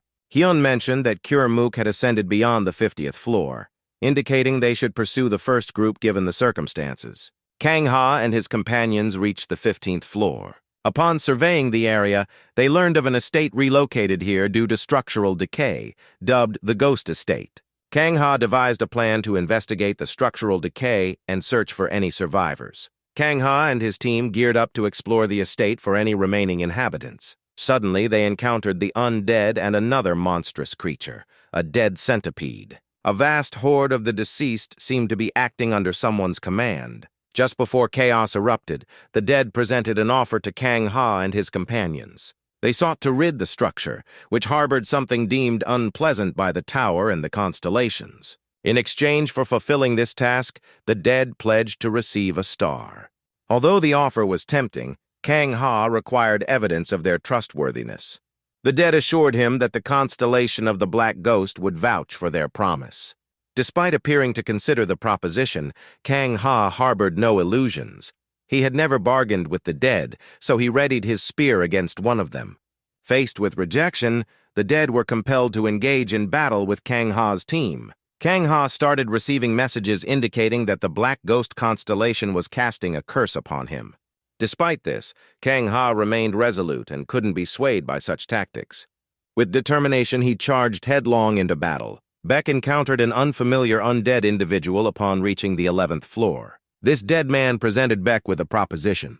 Before discussing further, the dead man teleported away to another location. In their vicinity lay an overturned building. The dead man explained their desire to rid the structure of its unpleasant inhabitant. In return, they pledged a star to Baek.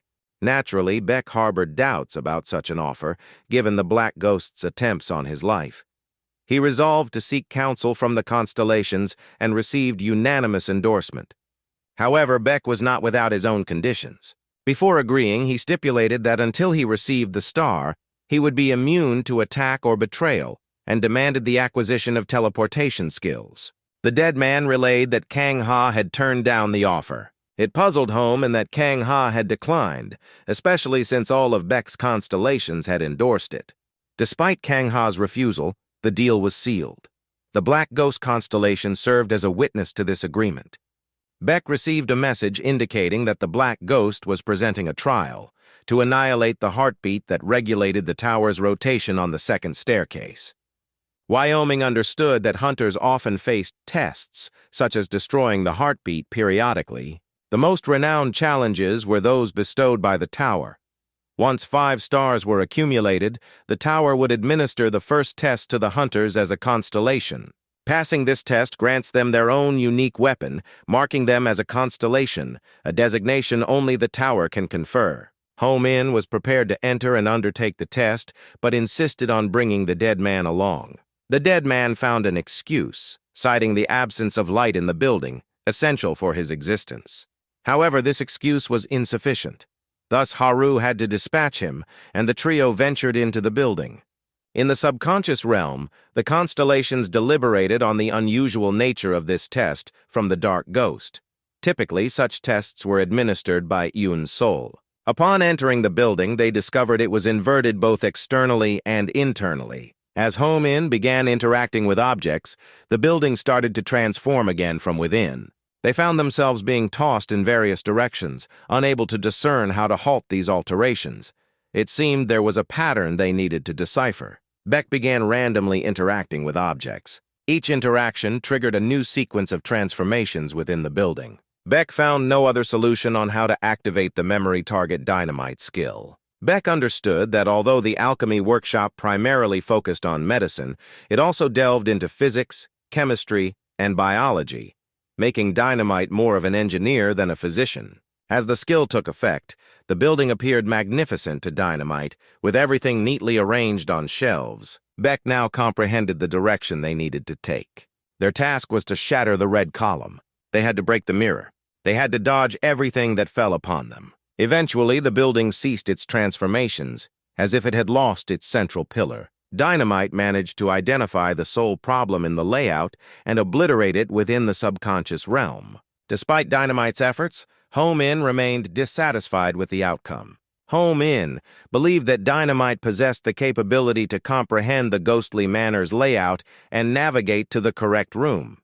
However, he chose to address the design flaws and eradicate them. Ho-min located the heart of the estate. Following Dynamite's example, they realized they needed to dismantle everything surrounding the building, leaving only one intact room. Activating the Lord of Swords, Beck destroyed the heart. Following this, the dead man's head revealed that this was just the beginning, as there were 11 more hearts left to destroy. Suddenly, the building began to shift, attempting to regenerate the destroyed heart.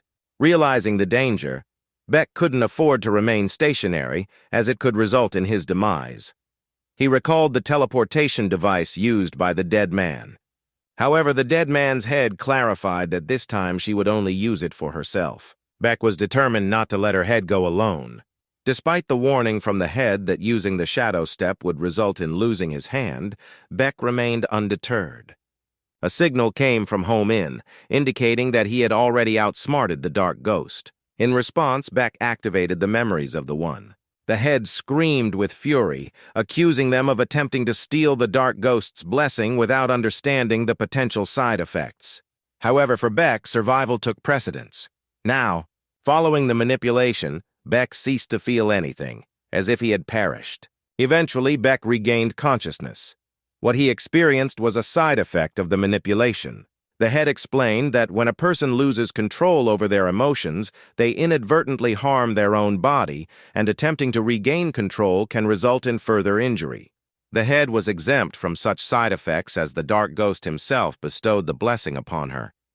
Ho-min pondered their current whereabouts, once again finding themselves in an unfamiliar location. Upon realizing their location, the dark ghost grew enraged and reclaimed his blessing from the dead man's head. Beck couldn't comprehend why Ho-min had brought him to this specific place. Upon surveying the area, Beck and Haru discerned from the sand that it was more than just a desert. Instead of sand, they found bone dust from the deceased, fragments of metal, and even traces of gold dust. It was a necropolis, a realm where the deceased end up after losing control over their bodies. Beck now comprehended why the constellations had urged him to agree to the test. They sought to utilize the dark ghost's blessing to transport him to this location. Haru and Ho-min were driven to gather gold, albeit poisoned, within the subconscious realm. The constellations rejoiced at their discovery of this place, prompting Dynamite to intervene, as it held more than just gold. An hour later, the group managed to collect 2 handfuls of gold, valued at 200 million. Among the treasures unearthed were rare pieces of equipment, including knives, swords, and scimitars. In his possession, Beck held the first relic-level weapon, a metal chain that extended in length when pulled.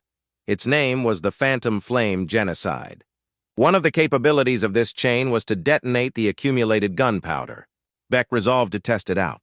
However, the drawback of using this weapon was its energy consumption. Beck reasoned that this wasn't too alarming, as energy could be replenished with drugs from Dynamite's mini-laboratory. Suddenly, he recalled something he had learned while observing Dynamite's perspective. Dynamite, within the subconscious realm, mentioned that Beck was involved in explosives production. The phantom flame genocide required ammunition, and if the chain was loaded with explosives, all chains would have a potent effect. Dynamite was pleased with the creation of this multifunctional biochemical explosive. Consequently, Beck crafted 5 gray, 3 red, and 1 white explosive. He opted to assess their efficacy, beginning with the gray explosives. As the chain absorbed the explosives, its color transformed to gray. However, Beck hesitated to utilize the chain immediately, considering the considerable effort invested in crafting the explosives. Unsure of his next move, Beck received endorsements from the constellations, guiding his path. The battle against the undead raged on. One of the dead diverted Kang Ha's attention, proclaiming that the rebellion had ceased, and the unresolved and postponed punishments of individuals from the past would resurface. Perplexed, Kang Ha struggled to grasp the significance of these words. The dead man elaborated, stating that the heart supporting the tower's rotation and the twisted section of the tower had resumed pursuit. Kang Ha had a sudden realization. The hearts were crucial for completing the tower, and the deceased were determined to destroy them. To gather more information, Kang Ha needed to seize one of the forgotten ones and enlist Cormac's help in interrogation. However, the black ghost began to manifest from the deceased, with the intent of eliminating Kang Ha. Unexpectedly, the deceased individual was suddenly obliterated. A group of intact men arrived, wielding chains, and rescued Kang Ha. In their discussion, Kang Ha discovered that Beck had undergone the dark skin test. This revelation angered Kang Ha because it meant Beck could no longer eliminate the dark ghost's subordinates. Kang Ha warned that breaking promises with the constellation could incur its wrath. Their conversation was cut short by U-Haul's arrival, announcing that they had successfully defeated the deceased. Kang Ha relayed a message from Mr. Cole to Mook, signaling the urgency of their situation. En route, the group deliberated over Beck's predicament following his acceptance of the dark ghost's offer. Kang Ha proposed summoning a magician or priest to annul Beck's agreement before Bayok began destroying the hearts. However, Beck confessed that he had already destroyed 1 heart. Kang Ha finally comprehended why the number of deceased had surged. It was the consequence of men's actions. Warming couldn't fathom why the ghost would escalate the issue of heart destruction, especially if magicians could destroy them anyway. Kang Ha attempted to elucidate this perplexity, explaining that regardless of circumstances, all ascended constellations were vexed by the present situation. The entangled tower hindered the flow between constellations. The dark ghost evidently deemed this matter significant and assumed control. Kang informed him that disposing of the remaining hearts would fall to him, citing his prior experience with such matters. Drawing from his experience, Kang doubted Buck's ability to pass the test unaided, suspecting that dynamite had assisted him. Ho Ming saw no reason to conceal it and affirmed Kang's suspicion. This revelation rendered Dynamite's skill even more remarkable, as he aided Ho Ming without concern for public opinion. In Kang Ha's perspective, Dynamite focused on aiding those within the tower, prioritizing their welfare over his reputation. He stood as one of the few hunters who genuinely evolved. Dynamite welcomed Kang Ha's assessment of him. Kang Ha speculated that if a constellation like Dynamite aided Beck, then there might be hope for him. Ho Ming was taken aback by Kang Ha's keen interest in the Dynamite constellation. Kang Ha explained the wonder of being able to communicate with constellation entities, a dream shared by many hunters. This remark led Ho Ming to recollect the numerous occasions Dynamite had assisted and rescued him. Ho Ming then disclosed to Kang Ha that he didn't actually have direct communication with constellations. They could only send one message, which Beck deciphered himself. This revelation angered Kang Ha, who reminded Ho Ming of the existence of the Ouija board. Before continuing their journey, the group decided to take a break, during which Kang Ha resolved to delve into the topic of the Ouija board in greater detail. The Ouija board held ancient shamanic origins, serving as a tool to summon and communicate with spirits. Kang Ha proposed that Ho Ming use the board to contact his constellation and pose a question. The method was straightforward. Place a finger on the board, ask a question, and slowly move the finger. As the constellation conveyed its message, the letters would reveal the answer. Beck had previously attempted a similar approach, but consistently dismissed such options. Beck's approach was rooted in self-reliance. He trusted his own judgment and eschewed dependency on others. even when faced with difficult choices. Like most, Beck found solace in the approval of his constellations, viewing it as a gesture of support and kindness. This approval held particular significance for Beck, given his past as an orphan devoid of external support. Should the likes from constellations prove to carry alternate meanings, Beck would likely lose faith in himself. Kang Ha grasped Beck's apprehension about receiving messages from the constellations, yet he persuaded him that hunters are merely cogs in a larger plan. However, uncovering the true desires of the constellations would bring immense pressure. Kang Ha revealed his own internal conflict between allegiance to the lady and various constellations, some of which harbored animosity toward her. Kang Ha concluded that ignorance serves not as a protective barrier, but rather a confining cage, urging Beck to take a proactive stance. Beck agreed with Kang Ha's perspective and resolved to pose his first question to the constellation. The constellations appeared pleased with this turn of events, recognizing that thanks to Kang Ha, progress could accelerate. The constellations found themselves perplexed, unsure of how to respond to Ho Ming. Eventually, they provided an answer. The constellations claimed to represent Beck's past, offering an enigmatic message. Feeling disconcerted by the cryptic response, the group opted to pose a clearer question. Suddenly, the earth trembled without apparent cause. Despite not consciously using his abilities, Warmth's seals on his hand began to heat up.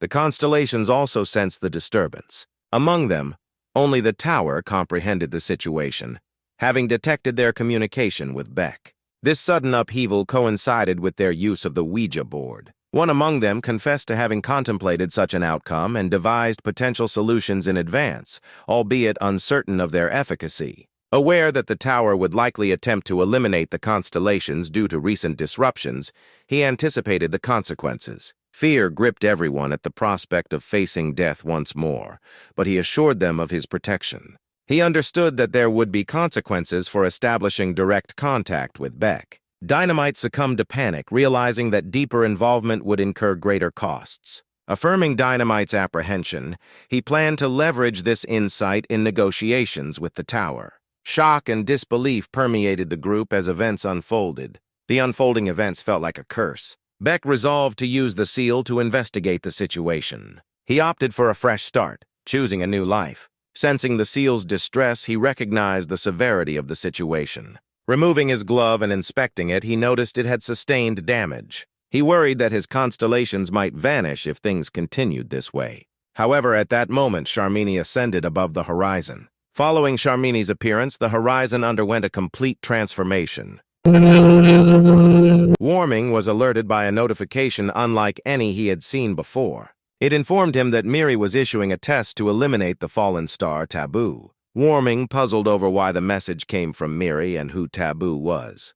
The fact that all constellations except Miri sent similar messages further fueled Warming's suspicions. The turmoil in the subconscious realm also subsided. Now Warming could assign tasks to those returning home. It's common knowledge that constellations can assign tests and tasks to hunters. This serves as a means to repay the subconscious world's debt incurred by interacting with Beck, the sole individual who successfully negotiated with the tower, securing Beck's debt repayment.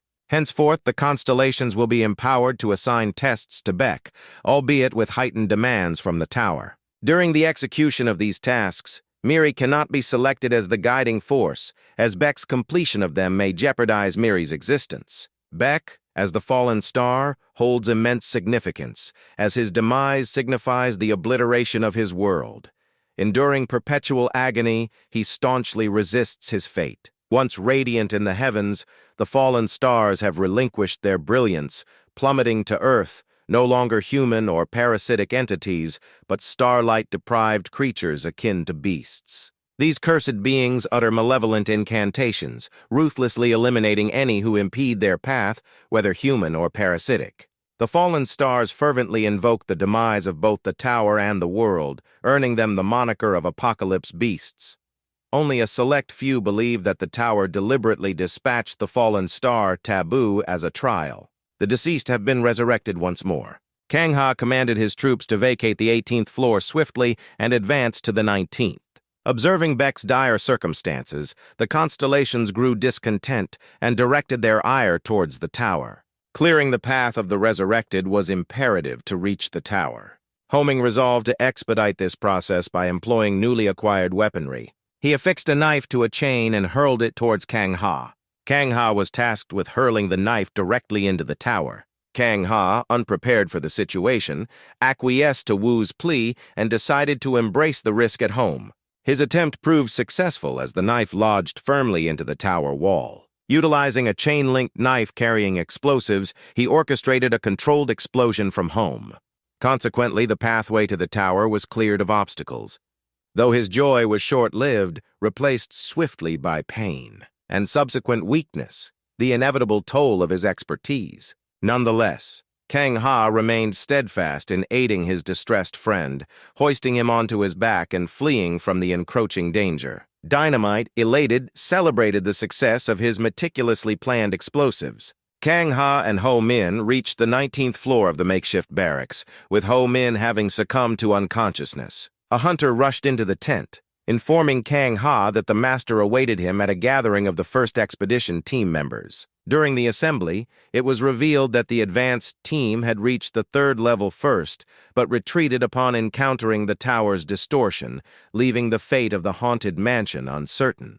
Despite the challenges, the situation on the 3rd floor wasn't dire, with one of the elites expressing a willingness to assist. Kang Ha found solace in this development, recognizing the catastrophic consequences if everyone perished on the 20th floor. The master disclosed that the pulsating hearts sustaining the tower had been recently obliterated, originally numbering 9.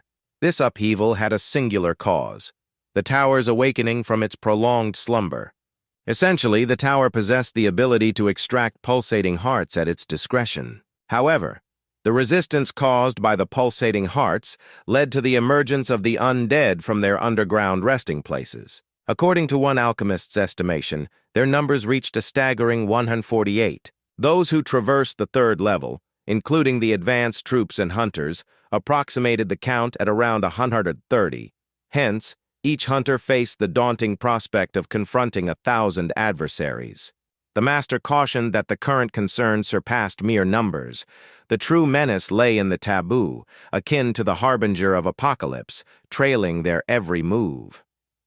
It dawned on everyone that this harbinger was the fallen star dubbed Taboo. The transformation of one who once guided humanity from the celestial realm into a fallen state was profoundly unsettling. 7 years prior, the master recounted his personal encounter with Taboo, managing to subdue it partially but failing to eradicate its presence entirely, forcing it to retreat underground. Upon Kang Ha's return to the tent, he found Ho Min already conscious. Recounting the master's warning about Taboo, Ho Min recalled Miri's task for him to vanquish the fallen star Taboo. Kang Ha resolved to narrate the tale of the fallen star to Ho Min. Amidst the turmoil of the Blue-White War, numerous constellations emerged, including Taboo, who had ties to the alchemy workshop. Taboo's ascension occurred under the guidance of the Oracle Star. Kang Ha mused that it would have been preferable for Taboo to remain among the celestial stars, guiding those who sought to follow in his footsteps. Less than a year following Taboo's demise, he descended from grace, losing his celestial title and status. Despite his ascent, he clung to mortal values, facing consequences accordingly. Kang Ha learned of Taboo's peculiarities. He was intrigued by the essence of the tower rather than seeking dominion over it. Taboo tirelessly probed for loopholes within the tower's regulations, pushing the boundaries of permissibility to ascertain the extent of the tower's authority. Concluding his narrative, Kang Ha emphasized Taboo's dual fascination and fixation with forbidden knowledge. Despite Taboo's loss of celestial status, Ho Min harbored doubts about his own capacity to confront him. Kang Ha relayed encouraging tidings. If Ho Min could overcome Taboo, he would be bestowed with a star. Fallen stars, once disgraced by the tower, could redeem themselves through such feats. Kang Ha recounted how even the executioner doll had earned a star in the past. Reflecting on this revelation, Ho Min realized he would already possess 2 stars under such circumstances. Kang Ha shared insights gleaned from the Platinum Monarch with the Master. The monarch faced a logistical challenge as all elevators remained inoperative, rendering the dispatch of a second expeditionary group impossible. Despite this setback, she issued an order to ascend to the 20th floor, following her anticipated triumph over Taboo. Khan speculated that if Taboo shared a disdain for parasites, a potential alliance with humans could ensue. However, the master countered, stating that such animosity towards parasites wasn't a prerequisite for fallen stars. All fallen stars harbored a common enmity towards the tower, seeking its destruction. This sentiment stemmed from the complex interplay of love and hatred. Hunters initially revered the tower as they ascended, but when denied access to its peak, their admiration turned to resentment. The master posited that the optimal resolution would entail the mutual annihilation of parasites and Taboo, though he acknowledged the improbability of such an outcome. In light of this, preparedness became paramount for all involved. Their discussion was abruptly halted by distressing news. It was reported that Beck had embarked on a solitary mission to confront the fallen star, Taboo. Venturing forth without a coherent strategy or tactical plan, Kang Ha attempted to dissuade him, yet Beck remained resolute in his decision. Despite facing the undead, Beck brimmed with unwavering determination. He resolved to abstain from invoking the aid of constellations until encountering Taboo. Kang Ha hesitated to aid Ho-Min, unwilling to endanger the lives of fellow hunters. Despite the exertion of wielding his sword, Ho-Min's limbs should have been ablaze with fatigue. Instead, the heat infused his body, fortifying his movements. Initially, Beck perceived these trials as part of his training under the teacher's guidance, as he had promised to impart the essence of mastering one's skills. Beck also observed that utilizing the Master of 10,000 Swords became markedly more effortless following the seal's transformation. Uncertain of the cause behind the seal's alteration, Beck felt a deep sense of gratitude towards the enigmatic entity responsible. Solely crafted for him, the seal's bestowed gift permeated throughout Ho-Min's entire being. Conversations among the martial experts deliberated on Ho-Min's rapid development, cautioning against the perils of impulsive engagement in battle. Despite the risks, Beck believed that fleeing now would forfeit his chance to seize what lay on the upper floors. However, the constellation's primary concern shifted towards Kang Ha's impending actions, recognizing that without assistance, Ho-Min faced certain demise. Kang Ha reluctantly acknowledged his inability to aid Beck at this juncture. Suddenly, Kang Ha realized that the confrontation between Ho-Min and Taboo had catalyzed a significant shift in events. With this realization, Kang Ha formulated a request to present to the Master. Anticipating the Master's likely refusal, the Platinum Monarch, in her capacity as a trusted confidant, issued a direct order for him to mobilize an army and come to Beck's aid. Despite any personal reservations, the Master understood the gravity of this mandate from a superior authority and commenced its execution. Urging the hunters to prepare for battle, he emphasized the imperative of subduing the fallen star. Kang Ha recognized the urgency of Beck's situation and understood that his friend had deliberately put himself at risk to involve Kang Ha in the unfolding events. Amidst the fray against the undead, Beck harbored a singular wish for Kang Ha's assistance. Miraculously, his wish was granted. Witnessing the hunters dispatching the undead and hearing the Master's orders, Beck realized that help was finally at hand. This turn of events signaled a change in plans, with the intention now to retreat from the battlefield alongside Haru. Observing Haru Beck in combat, he perceived her shadow beast evolving and growing stronger, fueled by her frequent battles. Subsequently, Beck sensed a tremor in his belt, indicating the influence of Harry's energy on his own shadow beast. Haru absorbed the energy of one of the fallen foes, significantly augmenting her strength.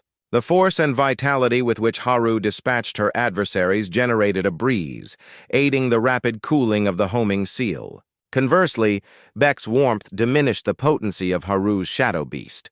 This implied that Haru would inevitably face consequences for utilizing the shadow beast, akin to the repercussions faced with the homing seal. Homing articulated Haru's strategy that had been brewing within him. The hunters, under the leadership of the rescuing Master, would now serve as bait, enabling Beck to sever the Taboo's leader's head. With his abilities, the Master swiftly dispatched a significant number of undead with a single blow, causing them to scatter like splinters. The master cautioned Kong Ha that the encounter with Taboo could yield varying outcomes, even entertaining the possibility that the master might not prevail against him. Acknowledging this, Kang Ha placed his trust in Ho Ming-min's plan, despite being unaware of its details. Kang Ha's frustration peaked upon realizing that Ho Ming was absent from the battlefield. The master subtly indicated to Ho Ming that he was now left to his own devices. However, Kang Ha remained determined and continued to advance. Kang Ha remained steadfast and pressed on without any intention of backing down. Eventually, Taboo was identified amidst the pile of corpses, prompting the master to issue the command to initiate the assault. Taboo possessed exceptional weaponry. Upon firing it, a formidable explosion erupted. It was a fearsome, perilous weapon akin to a mad furnace or a formidable tank. Kang Ha realized that without the master's presence, they would be obliterated within seconds. Ho Ming's plan was to attack Taboo from behind, believing this strategy could save the expedition group. Suddenly, Beck noticed that the surrounding dead had become motionless. In that moment, a forgotten dead man approached him, instructing him to leave since Ho Ming had more pressing matters to attend to. The forgotten one was willing to clear a path for Beck so he could retrieve the star. This made Beck suspicious. It was odd that the dead man wanted to assist him, and he was wary of trusting someone who aroused his suspicion. The dead man responded that if Beck chose not to trust him, he would have to fight alone, and the test would likely end poorly for him, causing him to miss the opportunity to take the star. Despite this, Ming was resolute in his intent to destroy the two beating hearts to claim the star for himself. The dead man revealed that one beating heart belonged to Tab and was a crucial component of his stove. Ho Ming decided to seek guidance from the constellations to verify if the dead man was truthful. This turned out to be accurate, and one of the constellations confirmed it with approval. Ho Ming agreed to the dead man's proposal. As Ho Ming advanced towards Tab, the Forgotten One cleared his path of the dead. Suddenly, Ho Ming heard Kego Muk's voice and saw two constellations engaging in battle. To Ho Ming, this seemed like an opportunity to stealthily attack Taboo while he was preoccupied with fighting the master. Ho Ming climbed into Taboo's tank, intending to discreetly slit his throat. But it was not to be. Taboo heard him and aimed his weapon at him. To figure out what to do, Ho Ming activated the memory collection from Dynamite. Dynamite was in Taboo's laboratory. Taboo was an engineering expert, and Dynamite had a desire to study all of this as well. Taboo opened fire, forcing Ho Ming to dodge the bullets. Ho Ming had no choice but to evade the shots. The bombardment from Taboo ceased, and the master ordered everyone to run to his tank. From Dynamite's memories, Ho Ming learned that his constellation knew the anatomy of Taboo. Ho Ming used his explosive chain. Beck was certain that everything would end now when he suddenly felt a knife strike. It was the black ghost in the guise of a dead man. He couldn't let Ho Ming take the star. Ho Ming was merely a mediator, and now he had become useless. The black ghost broke his promise and therefore lost the star. The dead man was prepared to bestow the blessing from the black ghost, as it was no longer needed. The dead man had already destroyed one ghost star and now aimed to kill Ho Ming along with Taboo. But this was not an easy task, as Ho Ming had an ally, Haru, who killed the creature. Taboo began to speak. He declared that the tower was collapsing, that 3 meteorites would crash into it, leading to its destruction, and when the massive wormwood grows, a bitter rain will fall and cleanse the city of all its filth. Having heard enough of this nonsense, Beck was ready to tighten the chain around Taboo's neck and kill him. In his final words, Taboo mentioned that Ho Ming would now have to find a successor. That seemed to be the end of it. Beck was glad he had managed to do this, but he felt this wasn't truly the end. Killing Taboo was not easy. He was still alive. He also fired at Ho Ming. Haru managed to create a shield from the bullets for herself and Ho Ming. Ho Ming sensed that Taboo had become more ferocious, making it impossible to evade his bullets. Ho Ming received a message indicating increased synchronization with Dynamite, allowing any option to be chosen. Beck decided to select the right memories. Taboo did not relent. He was convinced that all of Ho Ming's attempts to win were futile, but Ho Ming managed to climb inside the tank. Dynamite, understanding how the tank worked, helped Ho Ming figure out its mechanisms. Now the barrel was aimed at Taboo himself. By pulling the necessary wires, Taboo's death was imminent. And with a boom, everything worked out. The tank and Taboo were destroyed. The master and Kang Ha could not understand the reason for the tank's destruction. Beck was unsure if the explosion had also destroyed Taboo's beating heart. Dynamite's strength lay in his memories. Unlike Taboo, who relied on his beating heart, the fallen stars had lost their light and could no longer use their powers as before. However, Taboo was not strong enough to distort the tower. After receiving the heart, he finally gained his body and control of the tank. Therefore, Homing decided to end Taboo forever, and he thrust his sword into him. Still fighting the dead, Kang Ha noticed Homing. The master realized that they were all bait so that Beck could stealthily attack Taboo. The master was not angry with Beck. He thanked him for finally finishing this matter, and as a sign of his gratitude, he gave Beck his blessing. Beck did not expect this situation.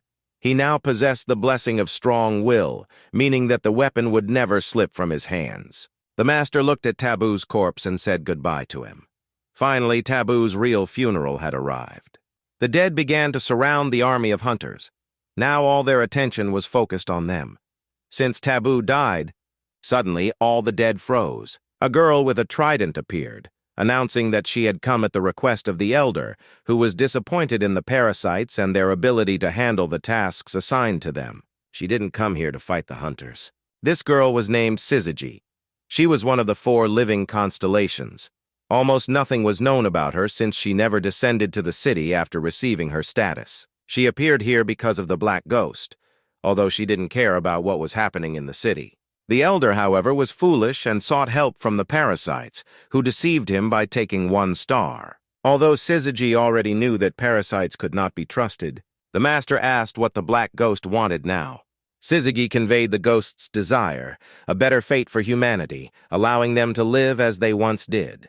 This entailed returning to a time when the tower was steadfast and impregnable, when humanity existed in harmony and the constellations rose and fell like stars. He wanted to bring back that monotonous and outdated way of life according to the seasons. But the master believed this was not the right path for humanity, dismissing it as the invention of an archaic cult. He added that those who oppose the tower will no longer enjoy a peaceful life and will simply die forgotten. However, Syzygy insisted on giving a chance to those who wish to climb the tower, allowing them to achieve their star and become constellations. She believed there were those who preferred to wait calmly for their death, but for some reason, everyone was vehemently opposed to this. The master decided to ask Syzygy directly if she had come to ensure that people could not climb the tower. Syzygy's arrival had a singular purpose, to convey the message of the Black Ghost. She asserted that unlike her predecessors, she valued human life and had no intention of causing harm. Despite her assurances, men no longer trusted her words, accusing her of deceit. Syzygy felt offended by these accusations, as she did not see herself as a liar. After Beck killed Taboo, Mary resumed sending him likes and accused Syzygy of dishonesty. In an attempt to verify the truth, Beck asked Syzygy to swear upon the stars. However, Syzygy abruptly ended the conversation by silencing Beck. She warmly welcomed a new constellation, Homing, congratulating him on earning his first star and promising to support him as he ascended higher. Then, just as abruptly as she had appeared, she vanished. The deceased had been resurrected. Everyone braced themselves for battle, despite their dwindling strength and the overwhelming number of casualties. Kang Ha expressed readiness to retreat, a decision he relayed to the master. However, the master believed retreat was unnecessary. The executioner doll arrived at the battlefield alongside the paladins. The executioner doll was never one to fully trust or obey. She always acted according to her own judgment. Hence, she arrived without informing the ruler. Unusual occurrences unfolded. The dead began to vanish, and the landscape started to transform. The stars in the sky shifted their positions, aligning in new configurations. The landscape underwent a complete reconstruction. The master conjectured that the changes were likely triggered by the Platinum Monarch's destruction of the last remaining pulsating heart. Meanwhile, Ming observed the ominous silhouette of the Black Ghost approaching. However, before the Black Ghost could manifest fully, the ruler materialized before them. The Platinum Monarch initially intended to join the hunters later, occupied with matters concerning the Black Ghost and the pulsating hearts. However, upon realizing that all but one pulsating heart had been destroyed, she dismantled it and found herself transported to their location. Kang Ha inquired whether this meant the monarch would receive a star for destroying the last pulsating heart. Warming expressed frustration, as he had eliminated the strongest pulsating heart, while the Platinum Monarch merely destroyed the last one, albeit with amusement. The monarch clarified that the tower wouldn't automatically bestow a star simply because the beating hearts had been eradicated. It was more likely that the Black Ghost intended to relinquish his own star, hence why he went to such lengths to prevent it. This explained his attempt to kill Beck when Warming was nearing his goal. Subsequently, everyone praised Beck. The master informed the monarch that Ming had managed to slay the fallen star and earn one. You must have found it remarkable.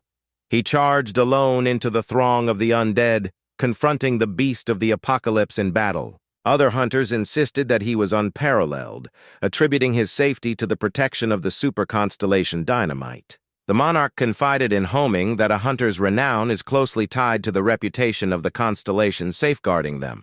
Thus, Homing shares in Dynamite's praise. Consequently, if Homing ascends to become a constellation, Dynamite's esteemed reputation will also be attributed to him.